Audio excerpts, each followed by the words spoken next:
CP ఆఫీస్కి వెళ్ళా, DCP ఆఫీస్కి వెళ్ళా, ఏసీపీ ఆఫీస్కి వెళ్ళా, కానీ ఎవరేం పట్టించుకోవడం లేదు.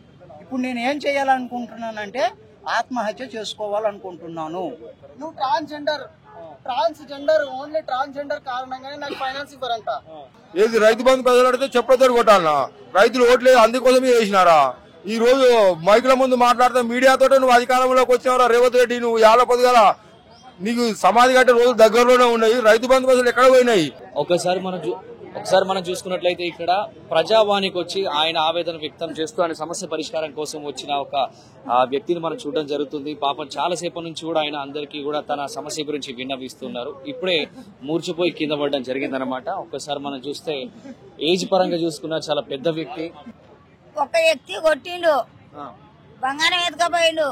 పోలీస్ స్టేషన్ వాళ్ళు డిపార్ట్మెంట్ ఊరుగా పట్టించుకుంటా లేరు. పోయి లీడర్లు అంట్లో గుడిసె వేసుకొని ఉన్నా, గుడిసెల్లే ఉంటున్నా. 10 సంవత్సరాలే గుడిసెలు ఉంటున్నా. నన్ను ఎవరు పట్టించుకుంటలేరు, ఎవరేమి ఇస్తలేరు. పాలించే భార్య మీ దునపోతం కొనుక్కున్నట్టే ఉంది రేవంత్ రెడ్డి గారి పాలన. తలమ్మి చెప్పులు కొనుక్కున్నట్టే ఉంది రేవంత్ రెడ్డి గారి పాలన. వాడు ఏబీవీపీ మనిషి, బీజేపీ మనిషి, మోడీ మనిషి రేవంత్ రెడ్డి.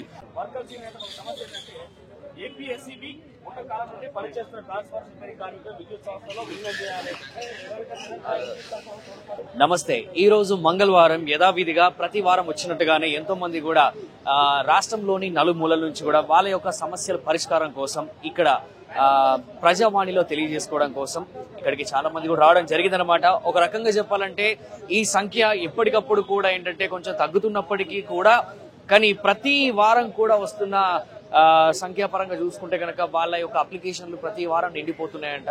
మరి వీటి గురించి కొంతమంది మళ్ళీ రిపీటెడ్ గా వస్తున్న వాళ్ళు కూడా చాలా మంది ఉన్నారు. అలాంటి వాళ్ళ గురించి కూడా మనం ఒకసారి వాళ్ళని కలిసి మాట్లాడే ప్రయత్నం చేద్దాం. అదేవిధంగా పేరు మార్చిన విషయం కూడా తెలిసిందే కాబట్టి ఇంతకు ముందు ప్రగతి భవన్ ఉండే, కానీ ఇప్పుడు ప్రజాభవన్ గా మార్చారు. సో ఆ ఒక్క విషయం కూడా మనము పోయిన వారమే చూడడం జరిగిందనమాట. ఇదే విధంగా ఈ రోజు సమస్యల పరిష్కారానికి వచ్చిన వాళ్ళు ఎవరు, వాళ్ళ యొక్క సమస్యలు ఏంటి, ఇంతకీ లోపల అధికారులు ఎలా స్పందిస్తున్నారు అనే విషయాల గురించి కూడా మనం మాట్లాడే ప్రయత్నం చేద్దాం, తెలుసుకునే ప్రయత్నం చేద్దాం. మీరు ఎక్కడి నుంచి వచ్చారు? మీరు ఇంత ఆవేదన ఎందుకు? ఏం జరిగింది? నేను ఒక సెక్యూరిటీ గార్డ్ని సార్. సెక్యూరిటీ ఎండి దగ్గర 9 నెలలు పైన సెక్యూరిటీ గార్డ్గా చేసిన. ఒక 2 నెలల జీతం ఆపేసి ఇవ్వకుండా సంవత్సరానికి పైగా అవుతుంది తిప్పుతూనే ఉన్నాడు. తిప్పుతుంటే నేను లేబర్ కమిషనర్ ఆఫీస్కి వెళ్ళిన, అక్కడ కేసు వేసిన. 3-4 సార్లు వచ్చాడు, వాళ్ళకి ఎంతో కొంత లంచం కట్టాడు, అక్కడి నుంచి తప్పించుకున్నాడు. వాళ్ళు ఇచ్చే రిసిప్ట్ ప్రకారం పోలీస్ స్టేషన్కి వచ్చి పేట బషీరాబాద్ పిఎస్ ఎస్ఐ గారికి ప్రవీణ్ కుమార్ సార్ ఆయనకి కంప్లైంట్ ఇచ్చారు, పిలిపించారు, రాతపూర్వకంగా రాపించుకున్నారు. ఎప్పుడెప్పుడు ఎంతెంత ఇస్తావో చెప్పు అని చెప్పేసి రాపించుకున్నారు. రాపించుకున్న తర్వాత కూడాను ఇప్పించడం లేదు, అసలు ఏం పట్టించుకోవడం లేదు.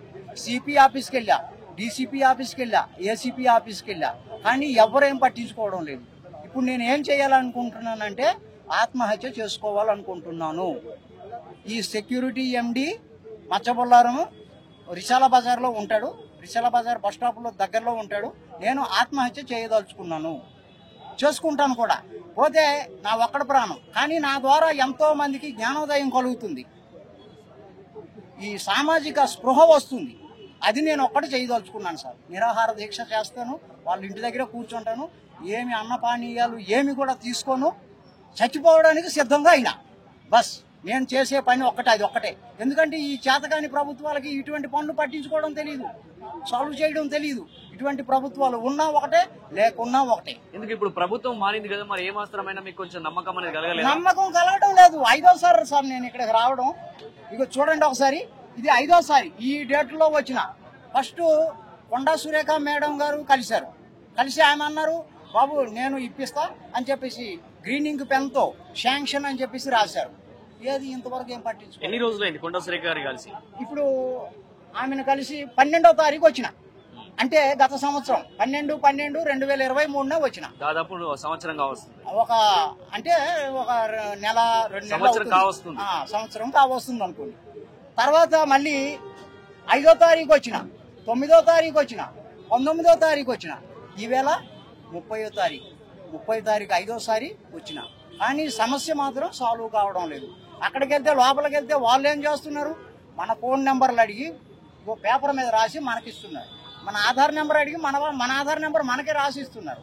ఆ కంప్లైంట్ సెల్లో ఇచ్చేసి వెళ్ళండి, మేము చూస్తాము చేస్తాము. ఏది కనీసం స్పందనైనా లేదు సార్. అసలు ఇటువంటి దుర్మార్గమైనటువంటి ఈ పనులు చేసినా ఒకటే, చేయకపోయినా ఒకటే. ఎందుకంటే ఈ ప్రజావాణి అనే కార్యక్రమం అంటే మంచి time pass sir, time pass, అంతకు మించి ఏం లేదు. ఎందుకంటే వాళ్ళు ఏం చేసినా చేయకున్నా వాళ్ళ డబ్బులు వస్తాయి, వాళ్ళకి జీతాలు, వాళ్ళ జీతాలు వాళ్ళకి వస్తాయి, అంతకు తప్ప ఏం చేసేది ఏమీ లేదు. దీనివల్ల లాభం లేదంటారు? ఏమీ లేదు. ఏమి మరి ఉంటే నాకు 5 సార్లు వచ్చినా ఇప్పటికి నాకు రావాల్సిన డబ్బులు నాకు రావాలి కదా. కనీసం ఎవరైనా సార్ పట్టించుకొని స్పందించాలి కదా. అది కూడా ఏమంటుందంటే కొంచెం టైం తీసుకొని వీటిని మొత్తం మేము చూస్తాం, ఫిల్టర్ చేస్తాం అంటున్నారు. మరి అట్లా రావచ్చు అనుకోవచ్చు. వీళ్ళు ఏమి పట్టించుకునే పరిస్థితి అయితే లేదు. కనీసం స్పందన, బాబు నీ ప్రాబ్లం ఏమైంది, నీ సమస్య ఏముంది, నేను ఇప్పిస్తా అని ఏ ఒక్క మినిస్టర్ గాని, ఏ ఒక్క నాయకుడు గాని హామీ ఇస్తున్నారా? కనీసం ఫోన్ నెంబర్ సార్, ఏ ఫోన్ నెంబర్ కలవాలి సార్, మేము ఎవరిని కలవాలి సార్ అంటే అది కూడా చెప్పలేని దుస్థితి ప్రజావాణిలో ఉంది. ఇప్పుడు ఈ కాంగ్రెస్ ప్రభుత్వ పాలన మనం నెల రోజుల పైన చూసినాం, దాదాపు 50 రోజులు దాటింది. అసలు మీకు ఎలా అనిపించింది? ఆయన అయితే ఏదో ఇంప్లిమెంటేషన్ పేరుతోని ఏమేమో చెప్తున్నారు రేవంత్ రెడ్డి గారు, సీఎం గారు. కానీ ఇది అవుతుందా కాదా అనేది నేను ప్రాక్టికల్ గా ఇంత ఫాలో అప్ చేసిన తర్వాత నాకు తెలిసింది ఏమంటే వీళ్ళతోని ఏమి కాదు. వీళ్ళు కూడా కేసీఆర్ తాత ముత్తాతల లెక్కనే వీళ్ళు కూడా కాలయాపన చేస్తారు తప్ప జనానికి న్యాయం ధర్మం చెయ్యరు అని అర్థమైంది సార్. ఇప్పుడు మీకు ఎన్నో కొత్త స్కీమ్లు తీసుకొచ్చారు, అటు 6 గ్యారంటీలు కావచ్చు, అవన్నీ కూడా అవుతాయి అంటున్నారా మీరు? అవి కావు సార్, అవి అన్ని కాలయాపన మాత్రమే. ఇప్పుడు ఉచిత బస్సు అయితే నడుస్తుంది, మరి దాని గురించి నడుస్తుంది. ఫామ్స్ అవి రాపించుకొని తీసుకుంటున్నారు, కానీ తీసుకున్న ప్రతి ఫామ్ కి న్యాయం ధర్మం చేస్తారనే గ్యారంటీ అయితే లేదు. కాలయాపన చేస్తారు, అందులో కొంత జల్లెడ పడతారు. వీళ్ళు ఆ విధంగా పనికిరారు, వాళ్ళు ఆ విధంగా పనికిరారు అని చెప్పేసి పక్కన పెడతారు. ఇక ఒకరో ఇద్దరికి ఇచ్చి మేమందరికి ఇచ్చినామని చెప్పుకుంటారు, అంతకు తప్ప వీళ్ళు చేసింది ఏమీ లేదు సార్. ఇప్పుడు నాకు ఒకటి ఏంటంటే ఉచిత బస్సు ప్రయాణం అనేది అందరు చేస్తున్నారు కాబట్టి దాని వల్ల లాభం ఉందని మీకు అనిపించింది ఏమైనా? దాని వల్ల ఎవరికి లాభం సార్? ఎవరికి అర్హులు ఎవరైతే ఉన్నారో అటువంటి వాళ్ళకి ఇవ్వాలి. అనర్హతమైనటువంటి వాళ్ళకి అందరికీ ఇచ్చి ఇది ఒక రకమైన గందరగోళాన్ని సృష్టించుకునేదే తప్ప ఎవరికి న్యాయం అయితే జరగడం లేదు. మరి ఇప్పుడు మీరు చివరిగా ఈ రాష్ట్ర ప్రభుత్వాన్ని కానీ సీఎం రేవంత్ రెడ్డి గారిని కానీ ఏం అడగదలుచుకున్నారు? సార్, నేను సీఎం రేవంత్ రెడ్డి గారిని నేను ఒకటే కోరుకుంటున్నాను సార్. నీతి, నిజాయితీ, సత్యం, న్యాయం, ధర్మం, నైతిక విలువలు, మానవతా దృక్పథంతో పరిపాలన చేస్తే చెయ్యండి, లేకపోతే మీ వల్ల చేత కాకపోతే దిగిపోండి.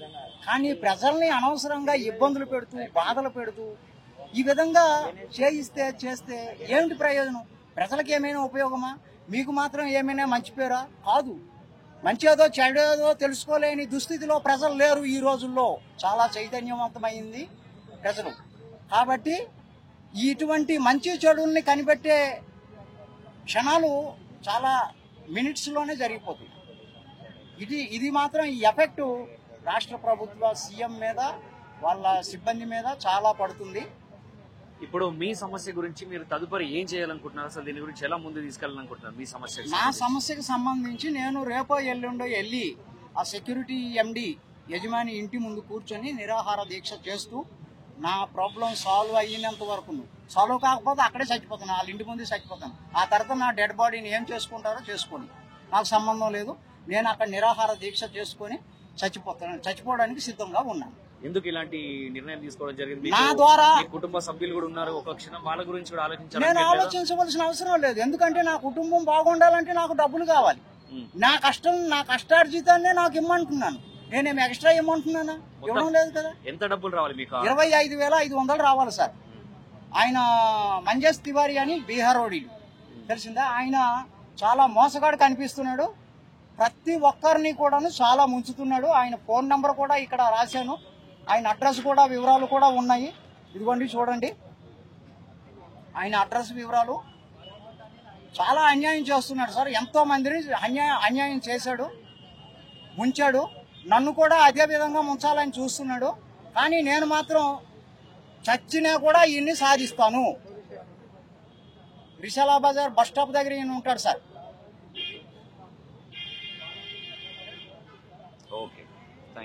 నేనైతే అన్ని విధాల నిర్ణయం తీసుకున్నా సార్. నేను ఒక కవిగా, రైటర్గా, సోషల్ యాక్టివిస్ట్గా మన తెలుగు సమాజానికి ఒక మంచి శాశ్వత ప్రాజెక్టు కూడా చేస్తున్నాను. అది అతి త్వరలోనే మీడియా ముందుకు వస్తుంది. పత్రికాముఖంగా కూడా అందరికీ చెప్తాను. కొంతమందిలో చాలామంది పెద్దలు ప్రముఖులు అందరూ కలుస్తున్నారు, నేను కూడా కలుస్తున్నాను. ఈ సామాజిక తెలంగాణ ఉద్యమాల్లో భాగంగా నేను కూడా కలిసి ఎంతో శ్రమించాను. కాబట్టి నాకు ఇంత దమ్ము ధైర్యం. నా పోయే ప్రాణం వచ్చే ప్రాణం గురించి నేనేం ఆలోచించను. సమాజానికి మంచి జరగాలి అనేది నా ముఖ్య ఉద్దేశం. నేను 10 సంవత్సరాలుగా వెహికల్ నడుపుతున్నాను. ఆల్ ఇండియా వైజ్ గా నేను వెహికల్ నడుపుతాను. ఆల్ ఇండియా వైజ్ నేను చిన్న వెహికల్ ఉండే బలాడస్ట్ వెహికల్ నేను ఇల్లు అమ్ముకొని రేకుల షెడ్ లా ఉంటుంది. నా ఇల్లు గిట్లా చూపిస్తాను. ఇక్కడైతే చూపించలేదు. వీడియోలో అయితే ఎంతో మంది ఇంటర్వ్యూలు గిట్లా చేశారు. రేకుల షెడ్ లాగా నేను మా తమ్ముడు కరెంట్ షాట్ కొట్టి చనిపోయాడు. నాన్న చనిపోయాడు. నేను ట్రాన్స్ ఉమెన్. 20 సంవత్సరాలు నేను సర్జరీ చేయించుకోను కూడా ఇప్పటికీ. 20 సంవత్సరాలలో నేను 10 సంవత్సరాల నుంచి వెహికల్ నడుపుకుంటూ జీవనం సాగిస్తున్నాను. గత ప్రభుత్వం అయితే ఇల్లు లేదు, ఇట్లాంటి అవకాశం అయితే రాలేదు. 15 రోజుల కింద నేను వచ్చి అప్లికేషన్ పెట్టాను వాహనం గురించి. నాకు ఎలాంటి రెస్పాన్సిబిలిటీ రాలేదు. ఇకపోతే నాకు సబ్సిడీ వస్తుంది, నాకు లోన్ కావాలి. ఇక్కడ ఫైనాన్స్ వాళ్ళు చూడండి, ఫైనాన్స్ వాళ్ళు ఏ ఫైనాన్స్ దగ్గరికి వెళ్ళినా నువ్వు ట్రాన్స్జెండర్ ఓన్లీ ట్రాన్స్జెండర్ కారణంగానే నాకు ఫైనాన్స్ ఇవ్వరంట. నేను 2 లక్షల రూపాయలు వేరే వాళ్ళ పేరు మీద డీసీఎం వెహికల్ కొనడానికి వేరే వాళ్ళ పేరు మీద వాళ్ళ పేరు మీద తీసుకున్నందుకు 2 లక్షలు కట్టాను మహిళా సంఘంలో తీసుకొచ్చి. అట్లా లాస్ అయ్యాను. మేము రోడ్డు మీద అడుక్కుంటుంటేనేమో నీకేం కష్టం శాత కదా అంటారు. ఈ పనికిరాని ప్రభుత్వాల వల్ల 10 సంవత్సరాల నుంచి కష్టపడి పనిచేసుకుంటున్నా సమంత మటుకు ఏ ప్రభుత్వానికి గుర్తు రాదు. నేను 15 రోజుల కింద అప్లికేషన్ ఇచ్చాను. ఆ అప్లికేషన్ నిజంగా అది చూసారా చూడలేదా నాకు ఎక్కడ అర్థం అవ్వట్లేదు. నేను వెళ్ళే ప్రతి దగ్గర నాకు ప్రాబ్లమ్స్ ఎదురవుతున్నాయి. అందువల్ల నేను సీనియర్ డ్రైవరు, నాకు హెవీ లైసెన్స్ తీసుకోవాలన్నా పైసలు లేని పరిస్థితి. నార్మల్ లైసెన్సే ఉంది. ఇంకొకటి ఏంటంటే ఏ వెహికల్ ఓనర్ కూడా వెహికల్ ఇవ్వాలంటే 10 సార్లు ఆలోచిస్తున్నారు. నా మార్కెట్ మొత్తం ఈ రోజు ఎలా అయిపోయిందంటే ఇవి రియలేనా అని అలా ఎవరైతే లోడ్ ఇస్తున్నారో వాళ్ళు అనడం వల్ల నేను వాళ్ళతో గొడవ పడుతున్నాను అని తాగేసి అలా నా మీద నిందలు మోపి ఈ రోజు వెహికల్ ఏ ఓనర్ ఇట్లా నాకు వెహికల్ ఇస్తలేరు. నేను భిక్షాటన చేసుకోలేను, వెహికల్ నడుపుకోలేని పరిస్థితి కాడికి వచ్చింది నా పరిస్థితి. కావున గవర్నమెంట్ నాకు దయచేసి వెహికల్ లోన్ ఇప్పిస్తే నేను వెహికల్ నడుపుకొని బతకగలనని నేను తెలియజేసుకుంటున్నాను. నాకు ఇల్లు కూడా లేదు, చూపిస్తాను నా ఇల్లు ఎలా ఉందో మొత్తం కూడా. ఇప్పుడు మీ బ్రతుకుదరం ఎట్లా నడుస్తుంది ఇప్పుడు? అంటే ఇలా జీవనం ఎట్లా? మా అమ్మ కూలికి పోతే 55 ఏళ్ళ మనిషి కూలికి పోయి పైసలు తెచ్చిస్తే నేను అన్నం తినడానికి పూట గడుస్తుంది. చెప్పులు కొనుక్కోవాలన్నా మా అమ్మ తీసుకొచ్చి ఇస్తేనే నేను పూట గడుస్తుంది. నాకు ట్రాన్స్జెండర్లకి బస్సులలో ఫ్రీ అంటున్నారు కదా, ఈ ప్రభుత్వంలో ఏమిటికంటే ఫ్రీ? ఏమిటికి ఫ్రీ? ఫస్ట్ ఒక సామాన్య మానవుడు డ్రైవర్ అసోసియేషన్ గురించి ఇట్లా తెలుసు నాకు, రైతు కష్టాలు ఇట్లా తెలుసు. రైతులకు కావాల్సింది ఏది రైతు బంధు ఇవి కాదు, మేము పండించిన పంటకు గిట్టుబాటు ధర కావాలి. ఈరోజు 1500 పోయినసారి ఉంటాయి. నిన్ననే కలిపేసి వచ్చాను, వీడియోలు కావాలన్నా కానీ చూపిస్తాను. నేను 1500 పోయినసారి ఉంటాయి మసాలా సంచి, ఇప్పుడు 200 ఎక్కువ పెరిగింది, 1700 ఉంది. 28,0 1500 కొరమండల్ 1700 అంటే ఒక 6 నెలల కింద 1500 ఉన్నది, ఇప్పుడు 1700 అయింది. ఒక వాటర్ బాటిల్ రేటు ఫిక్స్ గా పెట్టినప్పుడు అదే టమాటా 2 రూపాయల కిలో అంటారు. ఎలా అండి రైతు బతికేది? గది కల్పించండి ఫస్ట్ మీరు. డ్రైవరు ప్రతి ఒక్క డ్రైవర్ ఈ రోజు రోడ్డు మీద పాలవుతున్నారు. ఎలా తెలుసా? జై జవాన్ జై కిసాన్. డ్రైవర్ కి అయితే అసలు విలువనే లేదు. డ్రైవర్ కి విలువ కావాలి. ఫస్ట్ ఒక్కరోజు ఒక చోటు నుంచి మేము కనుక సరిగ్గా ఐకమత్యంగా ఉండి డ్రైవర్లు అందరము ఐకమత్యంగా ఉండి ఈ రోజు ఒక్కరోజు బంద్ పెడితే ప్రపంచం ఏమైపోతుంది? నడవగలుగుతారా మీరందరూ? ప్రపంచం తిరగలుగుతుందా? డ్రైవర్ ప్రాణాలకు తెగించి రాత్రి పగలు కట్టి మీద నిద్రొస్తున్నా కానీ రైట్ నడుపుకుంటూ వెళ్తామండి మేము. నాకంటే ఎవరు లేరు, అమ్మ ఉంది. అమ్మని చూడడానికి ఇట్లా నేను నెలకు ఒకసారి వస్తుంటాను. భార్య పిల్లలు ఉన్న పరిస్థితి ఏంటండి? డ్రైవర్ కు కనీస గౌరవం ఇయ్యరు. నేను ఇంత ముందుకు అప్లికేషన్ పెట్టానండి. నా అప్లికేషన్ అది నాకు వెహికల్ కావాలి, ఇల్లుకు పింఛన్ అని పెట్టారు. నేనేం కాలు చేతులు ఇంకోరేం లేవు. దేవుడు నాకు ఒక అవయవం లోపం ఇచ్చిండు. కష్టపడి బతకగలను నేను. నాకు దమ్ముంది. మీరు వెహికల్ లోన్ నాకు కావాలి. అదే విధంగా ప్రతి ట్రాన్స్జెండర్ ఇట్లా ఏదో ఒక కష్టం చేసుకొని బతకగలని చూస్తుంది ఈ రోజు. ప్రతి ట్రాన్స్జెండర్ ఇట్లా అవకాశాలు కల్పించండి. ఫ్రీ ఫ్రీ అని ఏం ఫ్రీ అండి? బస్సులో మేము తిరగగలుగుతామా?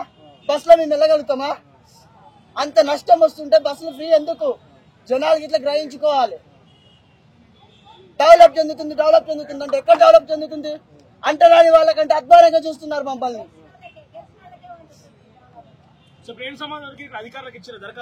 నేను 15 రోజుల కిందనే ఇచ్చాను. ఇక ఏమి ఫోన్ లేదు, రెస్పాన్స్ లేదు. ఇచ్చాను. మెసేజ్ లేదు, ఏమి లేదండి. వారం రోజుల్లో మెసేజ్ వస్తుంటారు కదా, మరి రాలేదు? లేదండి, పండే కంటే ముందు ఇచ్చాను. నాకు ఇలాంటి మెసేజ్ రాలేదు. మరి ఇప్పుడు అదే మాట మీరు ఇక్కడ ప్రస్తావించారా, మెసేజ్ రాలేదు, మీరు వస్తుందని చెప్పి అన్ని అడగలేరా మీరు? నేను అందుకే ఇప్పుడు వెళ్దామని అనుకుంటున్నాను. వెళ్ళాలి, అందరు సహకరిస్తే నేను వెళ్తాను. అక్కడ ఏంది ఏం కథ అనేది తెలుసుకుంటాను. ఇంకొకటి ఏంటంటే ట్రాన్స్జెండర్ అంటేనే చాలా వివక్షత చూపిస్తారు. నేను 10 సంవత్సరాలుగా కష్టపడి బతున్నానండి, అందరిలో ఒకరిలాగా. డ్రైవర్ల గురించి ఇట్లా కొట్లాడుతున్నాను, రైతుల గురించి ఇట్లా కొట్లాడుతున్నాను. రైతుకు కావాల్సింది రైతు బంధో ఇదో కాదండి. ఏ రైతు అయినా సరే ఈరోజు నన్ను తిట్టినా సరే ప్రతి ఒక్కరు, కానీ రైతు బంధు ఏ రైతు కోరుకుంటలేడండి. నేను పండించిన పంటకి సరైన గిట్టుబాటు ధర కావాలి. నాకు ఒక వాటర్ బాటిల్ రేటు ఫిక్స్ గా 20 రూపాయలని ఎలా అయితే పెట్టారో, మేము 6 కాలం కష్టపడి పండించిన పంటకి ఇట్లా మాకు ఒక రేట్ ఇవ్వండి అని ప్రతి రైతు ఆవేదన. ఇది 15 రోజుల తర్వాత మళ్ళీ వచ్చాను. నేను ఒకసారి చేశానండి. ఎక్కడికి వెళ్ళచ్చు రాసాం కదండి మ్యాటర్. ఫైనాన్స్ వాళ్ళు ట్రాన్స్జెండర్ అని, ఓన్లీ ట్రాన్స్జెండర్ అనే నువ్వు పైసలు కడతావా? ఇప్పుడు ఎవి లైసెన్స్ ఉందనుకో 0 డౌన్ పేమెంట్ ఇస్తారు. అట్లా ఎంతో మంది ఈ వెహికల్స్ మా ఫ్రెండ్స్ ఇట్లా వచ్చినాయి డ్రైవర్లకు. అన్నా నాకు నేను ఇట్లా ట్రాన్స్జెండర్ ని అనగానే కథం. అమ్మ మీకు ఏమనుకోదమ్మా, మీకు ఫైనాన్స్ వాళ్ళు ఫైనాన్స్ ఇవ్వమంటున్నారమ్మా ఇంతే. ట్రాన్స్జెండర్ అంటే కథం. ఈరోజు ఏ డ్రైవర్ని కదిలిచ్చిన ఆటో సమంత అంటే మీరు నెట్ లో చూడండి, ఎందుకంటే చూడండి ఎలా ఉంటుంది. కరోనాలో ఇట్లా నేను కోవిడ్-19 లో ఇట్లా ఒక్కరోజు రెస్ట్ లేకుండా తిరిగాను, సరుకులు పంచాను హైదరాబాద్ మొత్తంలో. నాకు అంత ఇది ఉన్న నాకు తినడానికి తిండి లేని పరిస్థితి కాడికి ఈరోజు వచ్చింది. ఎక్కడ భూమి అమ్ముకొని నేను నాది ప్రేమపట్నం మండలం. ఏది రాలేదండి, ఏది రాలేదు. నేను కలవలేనండి. మేము నా పేరు నేవూరి మల్లారెడ్డి, గ్రామం బాలంపల్లి, మండలం, జిల్లా యాదాద్రి, భువనగిరి. ఈ రోజు రేవంత్ రెడ్డి గారిని కలవానికి వచ్చినా నేను ఆత్మహత్య చేసుకోవడం తప్ప ఇంకో మార్గం లేదని ఆత్మహత్య చేసుకోమని చెప్తుండ్రు రేవంత్ రెడ్డి. అదే చంద్రబాబు నాయుడు అదే రకంగా మాట్లాడిండు, ఆత్మహత్య చేసుకోమని. రాజశేఖర రెడ్డి కూడా ఆత్మహత్య చేసుకోమన్నాడు, కేసీఆర్ కూడా ఆత్మహత్య చేసుకోమన్నారు. వాళ్ళే ఆత్మహత్యలు చేసుకునే పరిస్థితి వచ్చింది. ఎందుకు వచ్చిందంటే పున్నమి చంద్రుడు కాదు, అమావాస్య చంద్రుడు. నా డీసీఎం ఏ విధంగా పోయింది ఆ విధంగా కేసీఆర్ డీసీఎం పోయింది. ఇది చంద్రబాబు నాయుడు గాని సీఎం పదవి పోయింది. ఈ రోజు రేవంత్ రెడ్డి సీఎం పదవి కూడా రేపు పోతుంది. ఏది రైతు బంధు బదులాడితే చెప్పతో కొట్టాలనా? రైతులు ఓట్లేదు అందుకోసమే చేసినారా? ఈ రోజు మైకుల ముందు మాట్లాడితే మీడియాతో నువ్వు అధికారంలోకి వచ్చినావురా రేవంత్ రెడ్డి, నువ్వు యాల పొద్దుగల నీకు సమాధి కట్టే రోజు దగ్గరలోనే ఉన్నాయి. రైతు బంధు బస్సులు ఎక్కడ పోయినాయి? ఎలక్షన్ లో కూడా వచ్చి రైతు బంధు బస్సులు డబ్బులు ఆగినాయి. పాలిచ్చే పరిణామం దునపోతులు కొనుక్కున్నట్టే ఉంది రేవంత్ రెడ్డి గారి పాలన. తలమ్మి చెప్పులు కొనుక్కున్నట్టే ఉంది రేవంత్ రెడ్డి గారి పాలన. వాడు ఏబీవీపీ మనిషి, బీజేపీ మనిషి, మోడీ మనిషి రేవంత్ రెడ్డి. కాబట్టి అవే ఆలోచనలు ఉంటే అదే రకంగా ముందుకు పోతాడు. కాబట్టి కాంగ్రెస్ ను ముండమోపించి బీజేపీలోకి పోవాలనే ప్లాన్ మీద ఉన్నాడు. ఇంటెలిజెన్స్ శివేందర్ రెడ్డి ఎవడు ఎక్కడికి వెళ్ళి వచ్చిండు? నయీం ఖాన్ వారసుడు, నయీం ఖాన్ సృష్టించిందే ఇంటెలిజెన్స్ శివేందర్ రెడ్డి. వీళ్ళంతా ఏ విధంగా తెలంగాణను దోసుకురు, తెలంగాణను బందికారగా మార్చిర్రు. ఈ ఆత్మహత్యలన్నీ మొత్తం రేవంత్ రెడ్డి చేసే ఆత్మహత్యలే. ఇప్పుడు ఏ విధంగా ఆత్మహత్యలు పెరుగుతాయి? రైతు బంధు ఎందుకు ఆపినావు? నీ అయ్యే జాగిరి కాదు రైతు బంధు. 500 ఎకరాలకు 600 ఎకరాలకు రేవంత్ కేసీఆర్ ఇచ్చిండు. నీకు 5 ఎకరాలు ఇస్తాను నీ పిల్ల ముండమొస్తుందా అని అడుగుతున్నా. కనీసం నాకు బస్ పాస్ కూడా లేదు, బస్ పాస్ లేదు, తిండి లేదు, ఏది లేదు. నేను ఆత్మహత్య చేసుకుంటే రేవంత్ రెడ్డి దానికి బాధ్యత వహించాలి. అధికారులు ఏం చెప్తుంటే నువ్వు మళ్ళీ మావోయిస్టు పార్టీకి వెళ్ళిపో. ఎందుకు లొంగిపోయావు అంటే ఈ రోజు లొంగిపోయింది ఎందుకు? మా ఆత్మహత్య చేసుకునేది కానీ మావోయిస్టులని అడుగుతున్నా. మావోయిస్టులకు నాకు సంబంధాలు ఉంటే నాకు న్యాయం జరుగు. ఈ రోజు లొంగిపోయిన నక్సలైట్ ఎంతో మందికి లారీలు, డీసీఎంలు, ట్రాక్టర్లు, జీపులు ఇచ్చారు. రేవంత్ రెడ్డి గారికి ఒక్కరికి ఇస్తాను కాదు లేదు. ఈ రోజు బోడిగిర కుమ్మం అనిల్ కుమార్ రెడ్డి ముండ కొడుకు గెలిచిండు, లంజ కొడుకు గెలిచిండు. వాడు పైసల శేఖర్ రెడ్డి గారు పొలంలో బోరేపించిండు. కుమ్మం అనిల్ కుమార్ రెడ్డి గారు ట్రాక్టర్ ఇస్తాను ఎందుకేలే, వాని ఆళ్ళు ముండం వస్తుందా, కనీసం కలిసి మాట్లాడడానికి కూడా అవకాశం ఇస్తలేడు. కలెక్టర్ కలిస్తే దున్నపోతు మీద వాన పడ్డట్టే ఉంది. ఈ రోజు ప్రజా సమస్యల పరిష్కారానికి ఏకైక మార్గం ఎన్నికలను నిషేధించడము, బూటకపు ఎన్నికలను నిషేధించడము, నాటక ఓట్లను బహిష్కరించడము, అధికారంలో ఏ విధంగా మార్పు జరిగిందో అదేవిధంగా పరిపాలనలో మార్పు జరగడము. మనం ఓటు వేయడం అంటే మన ఏళ్ళు మన కంట పొడుచుకోవడము, మన సమాజం మనం దోచుకోవడము. కాబట్టి అధికారం మారుతుంది కానీ పరిపాలన మారుతుంది కాబట్టి దానికోసం మనం ప్రాణాలకు త్యాగం చేసి పోరాటం చేయడం. పార్లమెంట్ 15 అసెంబ్లీ కుక్కలతోటి మన బతుకులు మారాయి. రేపు వచ్చే పార్లమెంట్ 15 ఎలక్షన్లనే బర్రెలకలగా పోటీ చేసి రేవంత్ రెడ్డి గారిని కూరలు వీకేయాలని నా ఉద్దేశం. మీరు ఇంతకు ముందు కూడా ప్రజావానికి వచ్చినట్టున్నారు, నిజమేనా? ఇంతమందికి కుక్కతో వంకర ఉండదు, చక్కగా ఉండదు, దున్నపోతు మీద వాన పడ్డట్టే ఉంది. రేవంత్ రెడ్డిని కలిసినా గానీ వెన్నుపోటు వరిసే దున్నపోతులే, వీళ్ళంతా ఒకటే జాతి అన్నట్టు. ముఖ్యమంత్రి పదవి శాశ్వతమని ఏ విధంగా కేసీఆర్ అనుకున్నాడో అదే విధంగా ఏ విధంగా దూరం అయిపోయాడు రేవంత్ రెడ్డి కూడా రేపు అదే విధంగా దూరం అయిపోతాడు. ఈ ప్రజా దర్బార్ కాదు, రాత్రిపూటనేమో తాగుతారు తింటారు దర్బారు, తెల్లారితే దర్బారు. దీనికి ఒక టైం ఉండదు, ఒక సిస్టమేటిక్ ఉండదు, ఒక కామన్ సెన్స్ ఉండదు. మనం ఒక పిటిషన్ ఇచ్చినప్పుడు దాని మీద ఎవిడెన్స్ ఉండాలి, సాక్ష్యం ఉండాలి, ఏది లేదు. వాళ్ళు ఏంటంటే మీకు మెసేజ్ పంపిస్తాం ఇవన్నీ చెత్తకుండా పడేస్తారు. ఎంతమంది దరఖాస్తులు చేసినా అప్లికేషన్ ఇచ్చినా వాళ్ళ బాధను చెప్పుకోవడానికి వచ్చినా వృధా ప్రయాసం అవుతుంది. ఇప్పుడు ఒక జన సముద్రం లాగా వస్తారు, పిచ్చోళ్ళు అయితేనే వస్తారు ప్రజా దర్బార్కు, మంచోళ్ళు అయితే ఎవరు రారనేది ప్రజలు గుర్తించాలి. ఈ రోజు మన సమస్యలు మనమే పరిష్కారం చేసుకోవాలని ఆలోచన వచ్చేంత వరకు దాకా మనకు న్యాయం జరగదు. ఈ రోజు రైతు బంధు బస్సులు ఎందుకు ఆపిండు? ఉచితంగా మహిళలను బస్సులలో తిప్పని ఎవరైనా అడిగిరా? ఈ రోజు ఉచితంగా రైతు బంధు బడ్జెట్ మొత్తం ఇక్కడ మలిపిండు.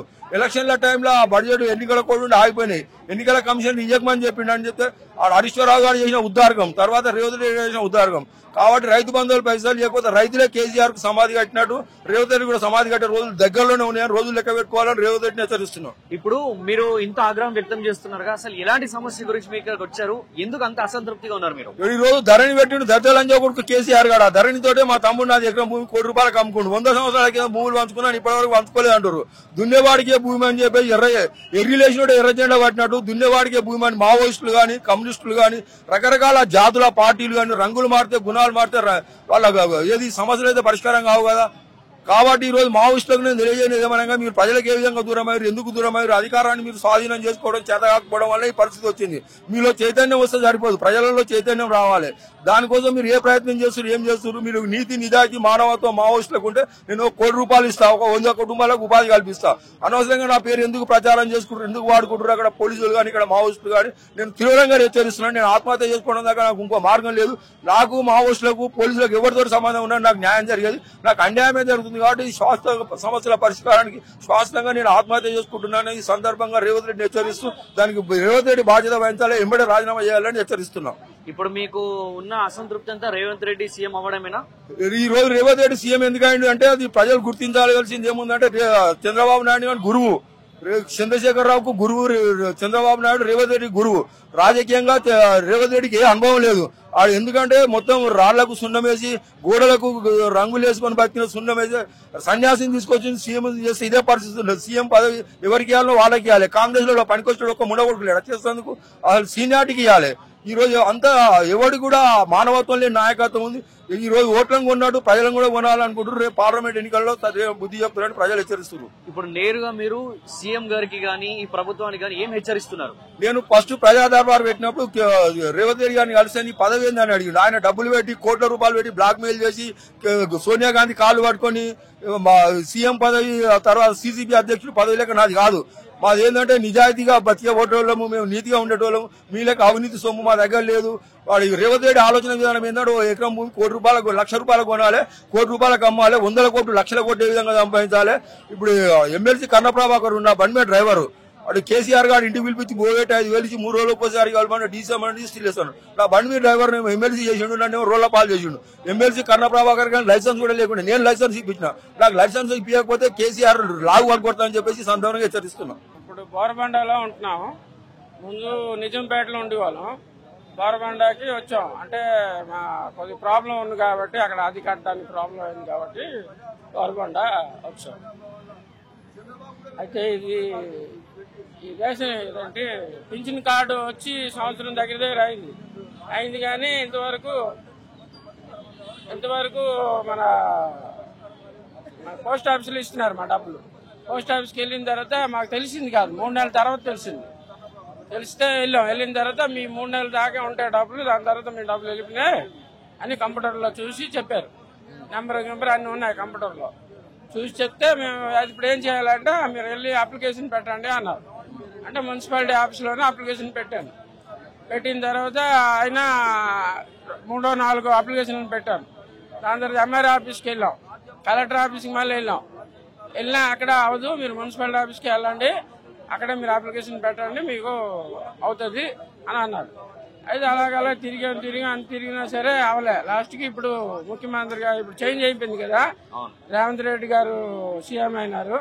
ఏదైనా మాకు చేస్తానన్నారు కాబట్టి ఇది మాది ప్రాబ్లం ఉన్నది, అలాగని దయచేసి మాకు కొంచెం ఇది పింఛను ఇప్పించండి.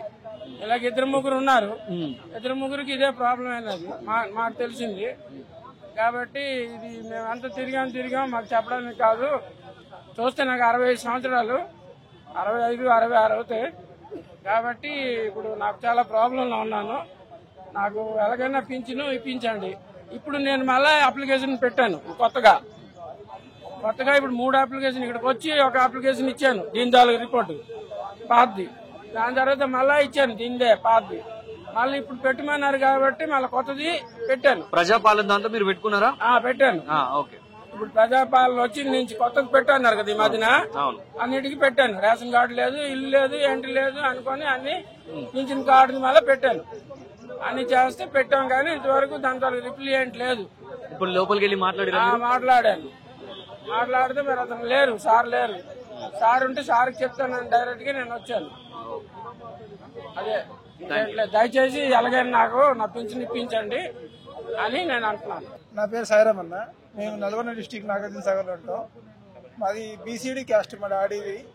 కాకపోతే ఇప్పుడు 10th లోని బీసీడీ క్యాస్ట్ అని మేము 10th సర్టిఫికేట్ లో బీసీడీ క్యాస్ట్ అని ఉంది.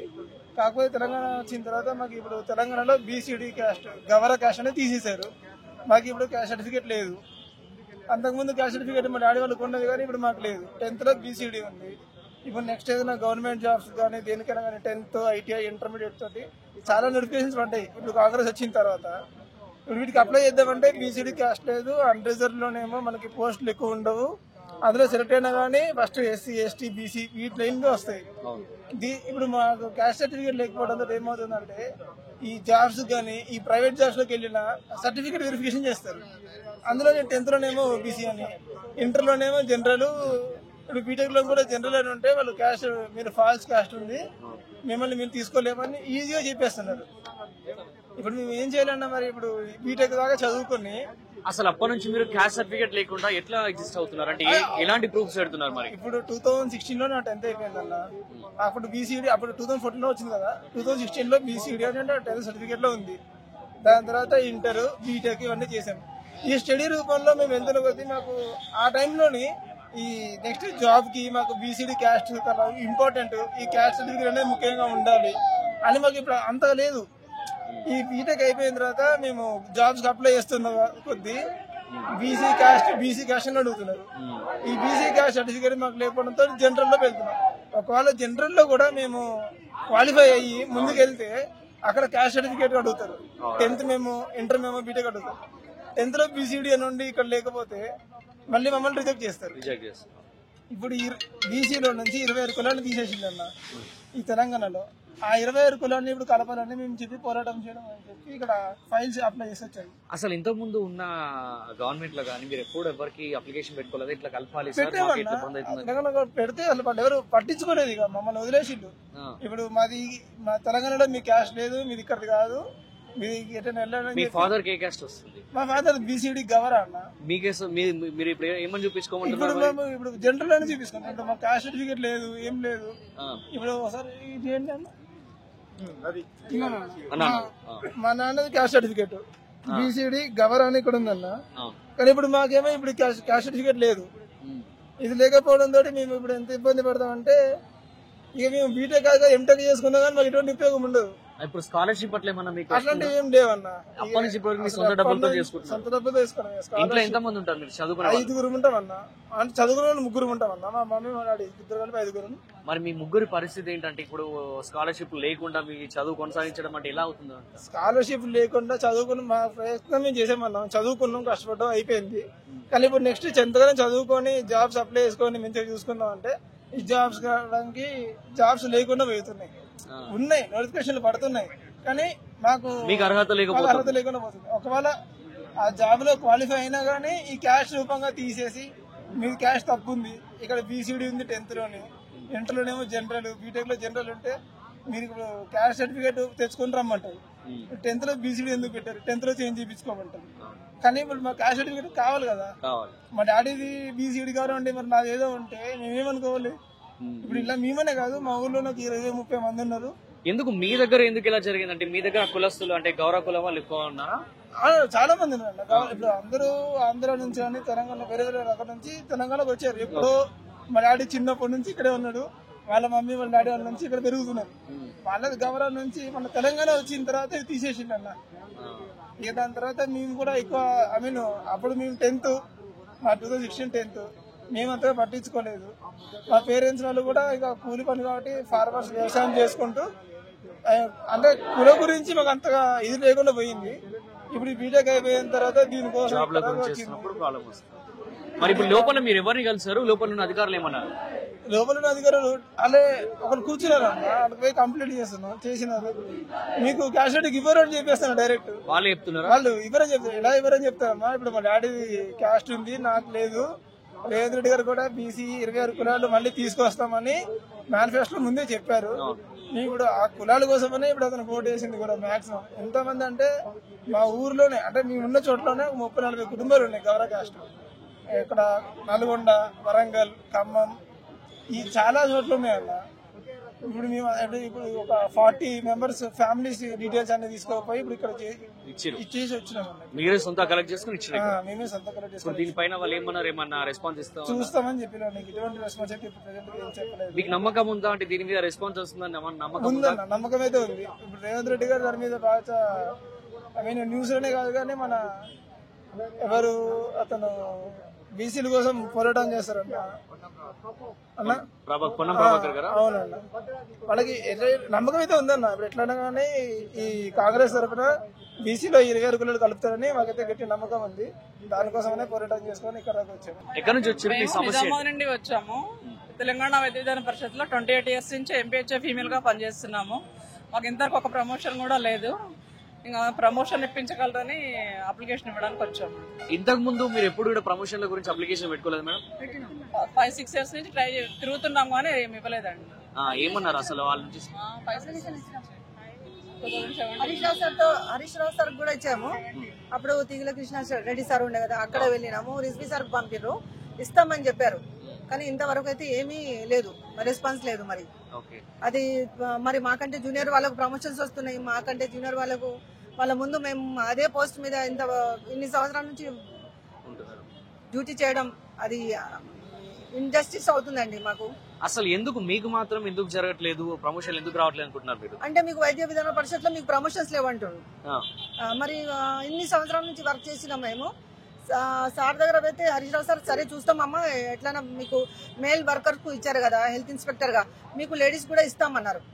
మేల్స్ కు ఇస్తున్నారు ప్రమోషన్స్, అది లేడీస్ కూడా ఇవ్వాలి కదా. మరి సేమ్ పోస్ట్ మీద ఇన్ని సంవత్సరాల నుంచి వర్క్ చేస్తున్నాం మేము. మాకు అంటే మెంటలీ కొంచెం బాగలేదండి. ఎందుకంటే రిటైర్డ్ అవుతున్నాం. ఇన్ని 35 years నుంచి ఆ అమ్మాయి రండి, అమ్మాయికి రమ్మని నాకు రండి మీరు. 35 years నుంచి ఉంది ఆమె. ఇప్పుడు ఆమె రిటైర్మెంట్ దగ్గర ఉంది. అట్లా చాలా మంది రిటైర్డ్ అయిపోయారు. మరి ఇట్లా మాకు సొల్యూషన్ తీయాలి కదండి. లేకుంటే మీరు హరీష్ రావు గారిని కలిసారు అంటున్నారు కదా, ఎన్ని మంత్స్ బ్యాక్ కలిసారు మీరు? ఆయన 1 year అయింది. 1 year అయింది. మరి అప్పటి నుంచి మళ్ళీ ఎప్పుడైనా కలవడం కానీ ఇంకో ప్రపోజల్ పెట్టుకోవడం సార్ దగ్గర ఉంది, ఫైల్ వెళ్ళండి అంటే సెక్రటరేట్ వెళ్ళినాం. ఎన్నిసార్లు వెళ్ళినాం, లోపల రానియరు. ఒకరు వెళ్తారు, మాట్లాడతారు, సరే ప్రాసెస్ లో ఉంది అంటారు, అంతే. ఇప్పుడు ఎంత మందికి ఈ ప్రాబ్లం ఉంది మీకు సంబంధించి? 3 members ఉన్నాం. ఓకే, ఒకటి మండల్ కి సంబంధించా లేకపోతే ఒకటి మనం వైద్య విధాన పరిషత్ లో మేము అబ్జర్వ్ అయిన వాళ్ళు 53 members. మాకు అన్యాయం ఉంది, మీకు మాత్రం ఇంజస్టిస్ అవుతుంది మాకు. మాది ప్రాబ్లం సాల్వ్ చేయాలి, మాకు ప్రమోషన్స్ ఇవ్వాలి. అంటే ఇప్పుడు మీరు అన్ని డిస్ట్రిక్ట్స్ లో ఉంటున్నారు. ఓకే, మీరు అందరు కలిసి ఇక్కడికి రావడం జరిగింది. ఎంత మంది వచ్చారు ఇక్కడికి? ఇప్పుడు మీరు లాస్ట్ వీక్ 10 మెంబర్స్ వచ్చారు, ఇప్పుడు ఒక 15 మెంబర్స్ వచ్చారు. మరి లాస్ట్ వీక్ వచ్చినప్పుడు అసలు దీని మీద ప్రోగ్రెస్ ఏంటని మీకు ఏం అర్థం అవ్వలేదు? అంటే ఏమన్నారు గవర్నమెంట్? అప్లికేషన్ ఇచ్చాము, చూస్తామని అన్నారు. ఇంకా మళ్ళీ హెల్త్ మినిస్టర్ ను కలవాలనుకున్నాం, ఇంకా అపాయింట్మెంట్ దొరికిందో లేదో తెలియదు. మరి ఇప్పుడు మాట్లాడారా మీరు? లోపలికి వెళ్ళారా మీరు? ఏమన్నారు అసలు? ఇప్పుడు లోపలికి వెళ్ళిన తర్వాత అసలు అక్కడ ఉన్న అధికారులు కమిషనర్ కు పంపిస్తున్నాం, మేము ఫైల్ డిపార్ట్మెంట్ కు పంపుతున్నాం, చూస్తారు అండి, మీకు మెసేజ్ వస్తుంది అన్నారు. మొన్న కూడా 1 వీక్ బిఫోర్ కూడా మా వాళ్ళకి అట్లనే అన్నారు. మరి అప్పుడు మెసేజ్ వచ్చిందా? ఏం మెసేజ్ రాలేదు ఇంతవరకు. మరి మీరు ఈ విషయం కూడా చెప్పాల్సింది కదా, అంటే మెసేజ్ వస్తుంది అన్నారండి, మేము లాస్ట్ వీక్ వచ్చినాం మళ్ళీ ఇప్పుడు రాలేదని అనాల్సింది కదా. వేరే వాళ్ళు అయినా సరే మీకు కమ్యూనికేషన్ అయితే ఉంది కదా, ఒక మాట మీరు ఒకసారి కమిషనర్ పంపించిన తర్వాత మీకు మెసేజ్ వస్తుంది అని చెప్పారు. అదే అండి, ఇప్పుడు నా క్వశ్చన్ ఏంటంటే మీరు లాస్ట్ వీక్ కూడా ఒకసారి ఒక 15 మంది వచ్చినట్టున్నారు కదా, అప్పుడు మెసేజ్ వస్తుంది అన్నారు, 1 వీక్ కావస్తుంది ఆల్మోస్ట్, మరి ఇంకా మెసేజ్ ఎందుకు రాలేదు సార్ అని ఒక మాట మీరు కూడా ఇక్కడ ప్రస్తావించాల్సింది కదా. అడిగాము, అదే చెప్తారు, ఇప్పుడు ఇంకా వచ్చే వాళ్ళు ఇస్తున్నారు. మేము ఏ డిపార్ట్మెంట్ అప్లికేషన్ ఉంది ఆ డిపార్ట్మెంట్ కు మేము ఇది ఫార్వర్డ్ చేస్తాం, అంతే మా వర్క్. మాకు ఇవి తెలియదు, తప్పకుండా పని అవుతుందండి అన్నాను. వింటున్నారా? కనీసం మీరు చెప్పేది వింటున్నారు అంతే. 4-5 years నుంచి అదే చెప్తున్నారు కదండి. ఇప్పుడు మనకు కాంగ్రెస్ వచ్చింది కాబట్టి మాకు ఒకటి కాన్ఫిడెన్స్ ఉంది, ఇప్పుడు మాకు ప్రమోషన్ వస్తాయి మాకు అని చెప్పి సార్ అయితే కలవలేదు, కాకపోతే అప్లికేషన్ ఇచ్చినాం మేము. ఇప్పుడు కాంగ్రెస్ ద్వారా అయినా మాకు న్యాయం జరుగుతుందని. అయ్యో మేడం చెప్పండి. కమిషనరేట్ లో ఇప్పుడు పోస్టులు లేవు అని చెప్తున్నారు ప్రమోషన్ లో. అట్నప్పుడు మేము ఆర్డీలోనే జాయిన్ అయ్యాము. మాకు ఆప్షన్ ఏమంటారంటే కమిషనరేట్ లో ఆప్షన్ అడిగారు 1 year అని అబ్జర్వ్ చేసుకున్నారు. అట్లనే ప్రమోషన్ లేదంటే ఆర్డీలో అబ్జర్వ్ చేసినా అయిపోతుంది. ఏదైనా ఆప్షన్ ఏది ఇవ్వట్లేదు అసలు మీకు. అప్పటి నుంచి ఇప్పటి వరకు అసలు ఏమి ఆప్షన్ వెళ్ళాలా రిటర్న్ రావాలా చెప్తాము అంటారు, ప్రాసెస్ లో ఉన్నాయి అంటారు. అంటే కనీసం ఎన్ని ఇయర్స్ నుంచి ఇట్లా జరుగుతుంది? వెళ్ళడం రావడం అట్లా 8 years నుండి కంటిన్యూగా అడుగుతానే ఉన్నాము.